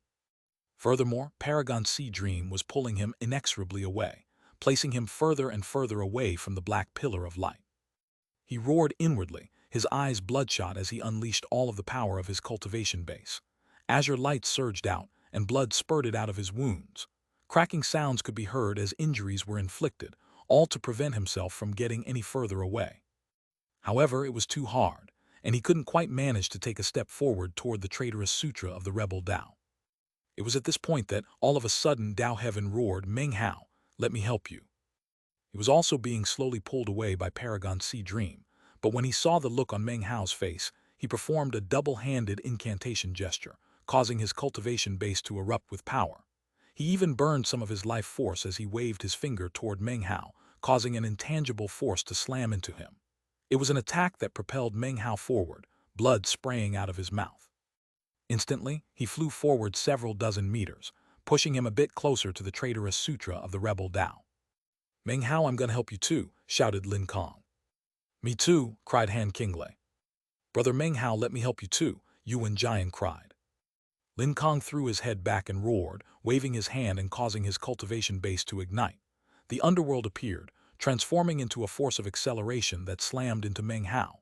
Han Qinglei coughed up a mouthful of blood, sustaining a serious injury to summon green lightning, not deadly lightning, but packed with plenty of force. Yuan Jian roared as he grew larger, filling himself with godly power that he used to unleash 10 punches in Meng Hao's direction. Blood sprayed out of his mouth, but for Meng Hao, he was willing to do this. The combined forces of all 3 echelon cultivators transformed into an incredible accelerative force that landed on Meng Hao. A boom rang out as he turned into a beam of light that shot directly toward the traitorous sutra of the rebel Tao. However, when he was only about 30 meters away, he slowly came to a stop, and could move no further. Once again, Paragon Sea Dream's convergence beam began to pull him back. "I refuse to accept this," he roared. Blood oozed out of his eyes, ears, nose, and mouth, and yet there was nothing he could do. It was at this point that Chu Yuyan appeared in the air above the Ninth Nation, floating up in Sea Dream's light. She instantly caught sight of Meng Hao and heard his defiant roar. Her heart trembled and she gasped. Then she bit down on the tip of her tongue and spat out some blood. Gazing deeply at Meng Hao, she waved her hand, causing a crimson medicinal pill to fly out from within her bag of holding. Without the slightest hesitation, she popped it into her mouth. She instantly began to tremble and was soaked with sweat. Her cultivation base erupted with power and she held nothing back. Blood spurted out, forming a haze around her, and she didn't hesitate for a moment. She was going to break through to the immortal realm and summon the door of immortality. This was the only idea she could think of, and her way of trying to help Meng Hao. Although trying to break through to the immortal realm here and now was fraught with innumerable uncertainties and probably mortal danger, Chu Yuyan didn't worry about any of that. Her cultivation base surged as she rapidly grew closer to the immortal realm. She wanted to summon the door of immortality because its arrival brought with it a boundless power of heaven and earth. Perhaps that power could change the power of expulsion from the windswept realm. It might not. But as long as it held the slightest possibility of being able to help Meng Hao, Chu Yuyan wouldn't hesitate. Blood sprayed out of her mouth and rumbling filled her body. She felt like she was about to explode. Her face was pale white, but she continued on with her plan, grunting as her chi passageways shattered. The incredible pressure weighing down on her from the world itself was making her breakthrough even harder. And yet she did not give up. It didn't matter that she had already flown past him and that he hadn't even turned to look at her. She continued on. Once, twice, 3 times. Just when she was about to depart completely from the windswept realm, massive amounts of blood sprayed out from inside her body. Heaven and earth trembled, and even the black hole out in the void vibrated. Ripples could even be seen on the huge net. It was at this point that an enormous, archaic door of immortality began to descend from within the void. It flew down toward the windswept realm, slamming right into the black hole. Clouds and mist appeared, which roiled out in all directions. The archaic door of immortality exuded indescribable pressure, a pressure filled with a will of its own and the power of the mountain and sea realm. As it descended, the upward movement of the windswept realm suddenly ceased. Simultaneously, the expulsion power from the windswept realm trembled, as if it were terrified of the pressure from the mountain and sea realm. Behind the huge net and the black hole, the congregated figures began shouting in rage. Just when the traitorous sutra of the rebel Tao appeared in front of them, all of a sudden something unexpected happened. No. Damn it. I can't believe someone is making a breakthrough right now and summoning the door of immortality. Some of them could hold back no longer. They unleashed divine abilities and shot into the black hole in an attempt to do something about the door of immortality. The door of immortality rumbled and distorted. The expulsion force trembled and ceased operating, giving Meng Hao a hard-won chance. He suddenly shot forward, looking like a figure of blood as he crossed the final 30 meters. When he reached the light that was the traitorous sutra of the rebel Tao, his blood vessels were boiling madly. A smile broke out on Chu Yuyan's face. She was now very weak, and although the door of immortality was present, she didn't have the power to open it. However, she had no regrets. "See, Meng Hao, I can be of help to you," she murmured. It was at this point that, all of a sudden, in the same moment that the majestic door of immortality appeared, it almost immediately began to grow indistinct. Apparently, because Chu Yuyan couldn't sustain her current state, because of the traitorous sutra of the rebel Tao itself, and because of the actions of the figures inside the black hole, the door of immortality faded away in the blink of an eye. The moment that happened, the expulsion power of the windswept realm once again rose up with intensity. At that point, Meng Hao's hand was only a few inches away from the light of the traitorous sutra of the rebel Tao. It was almost within his reach. And yet it was as far away as the heavens. Meng Hao could move forward no further. In fact, because of the expulsion power, he was actually slowly being pushed back. If that were all there were to it, it might not be a big deal. However, it was at this point that a huge hand suddenly appeared from within the black hole. It was ancient, covered with scales and bursting with incredible might. It instantly began to reach toward Meng Hao, causing rumbling sounds to echo out. It belonged to none other than the 3-headed, 6-armed figure. He didn't dare to actually descend fully.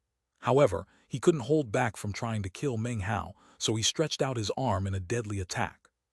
"You killed my son, prepare to die," he roared, his voice filled with a murderous aura as it echoed out. Everything shook, and the windswept realm was filled with violent vibrations.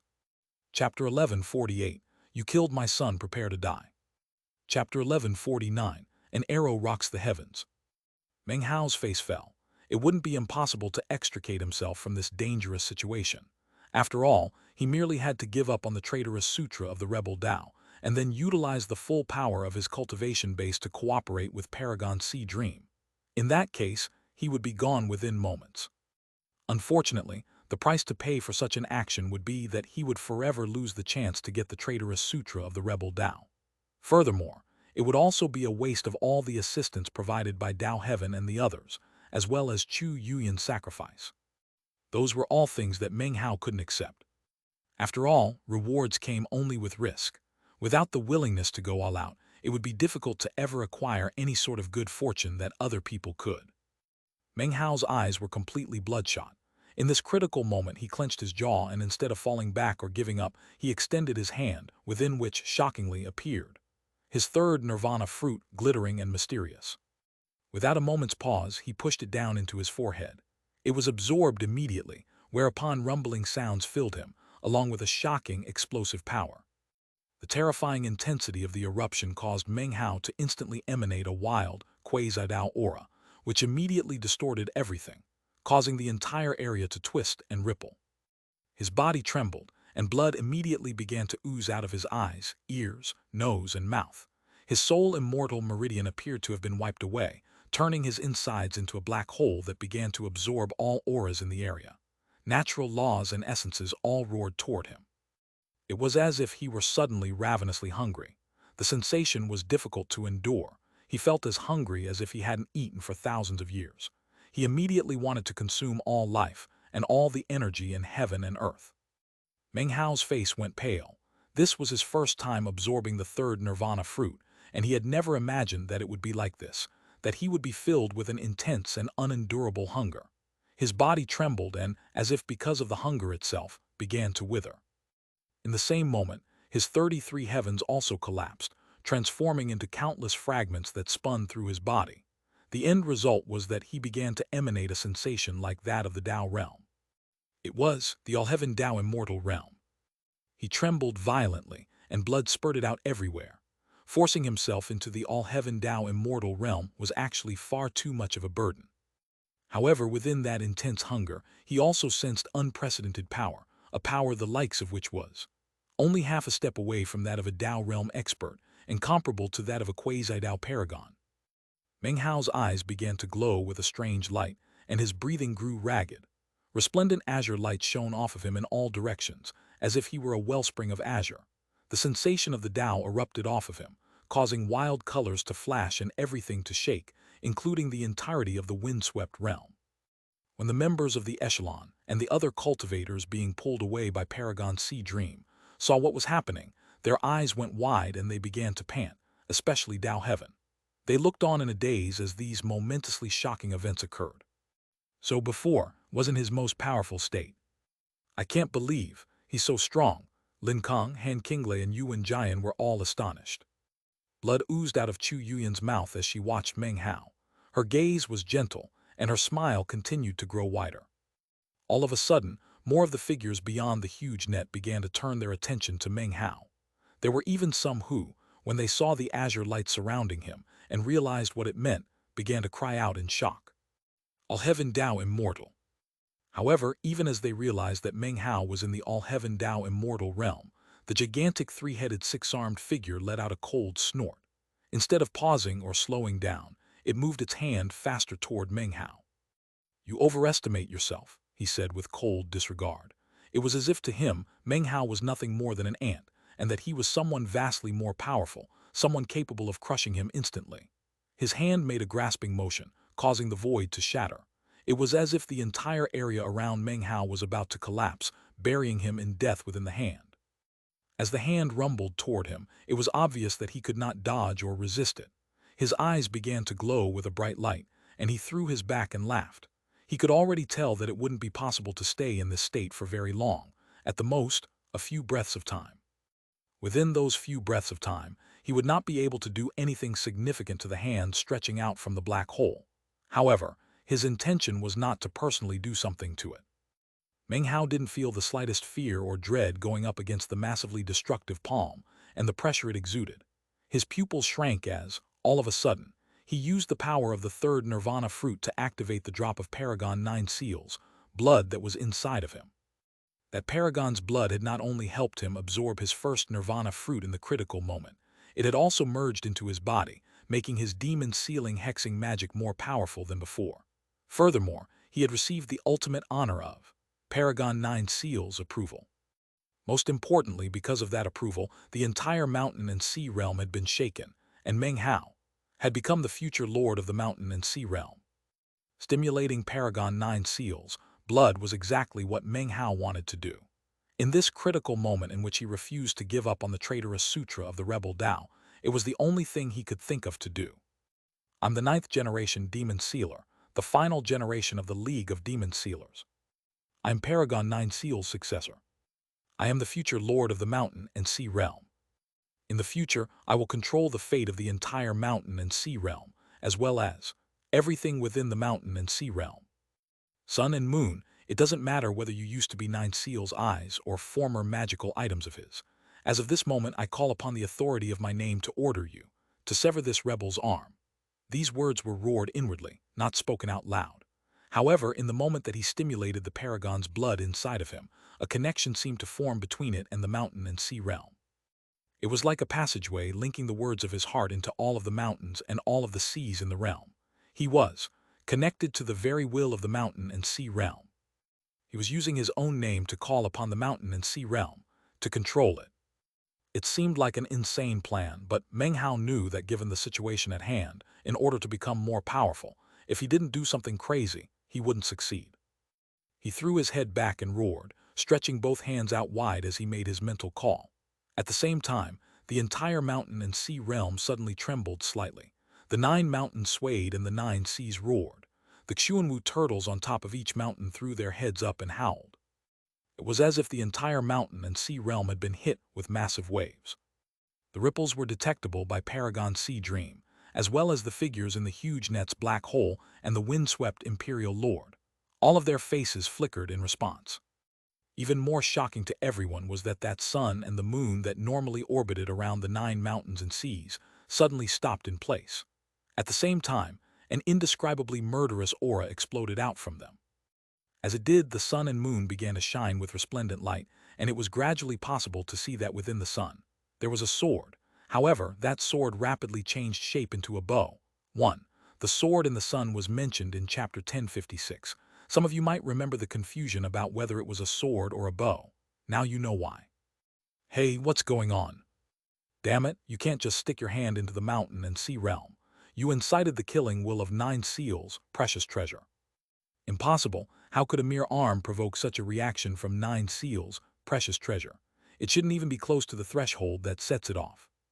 As everyone looked on in astonishment, the 3-headed 6-armed figure's eyes went wide, and he experienced an intense sensation of danger. However, instead of pulling his hand back, he gritted his teeth and sent it even more quickly toward Meng Hao, wrapping it around him as if to crush him to death. Die? In almost the exact same moment in which he spoke, the light shining from the sun suddenly retracted. The bow automatically pulled taut, causing countless beams of light to be sucked into it. A moment later, the bow was loosened, causing an arrow of light to shoot forth at top speed. The light arrow moved with incomprehensible speed that exceeded even the Tao realm. In the space of a single breath, it moved from its position far, far away in the mountains and seas, piercing through the void, shaking the heavens, to appear right outside the windswept realm. It moved faster than lightning, causing a sonic boom to echo out that left the figures in the black hole ashen-faced. Blood oozed out of the mouth of the windswept Imperial Lord, as the light arrow shot toward the huge hand which was threatening Meng Hao. The hand was just starting to clench shut, but before it could even touch Meng Hao, the arrow arrived and slashed through it. A boom rattled out as the gigantic hand was completely destroyed. It couldn't stand up to the light arrow at all. It was like little more than a rotten branch which instantly shattered to tiny pieces which then became ash. However, the effect didn't stop there. It spread out and unbelievably pierced into the black hole. To the horror of the enormous three-headed figure, who was now five-armed and fleeing at top speed, the light continued on into his body. "No, Paragon, spare me, Paragon." The huge figure let out a miserable scream that ended in a grunt as its body exploded, transforming into nothing more than ash. The entire world was shocked. That three-headed, six-armed individual was something like an imperial lord within the 33 heavens. A powerful figure like that was destroyed by a mere arrow of light, crushed like a dried weed, eradicated from existence. It didn't matter that he was lurking hidden within the black hole. He still met with a fate of complete eradication. The other figures inside the black hole began to tremble violently. Expressions of terror and astonishment filled their faces, and they almost couldn't believe what was happening. It was almost as if they were thinking about someone from the past, some terrifying figure who haunted their thoughts. Even as everyone was shaken by the arrow, Meng Hao's eyes glittered, and he shot forward toward the light of the traitorous sutra of the rebel Tao. In the blink of an eye, his hand had stretched out and made contact with the light. Boom!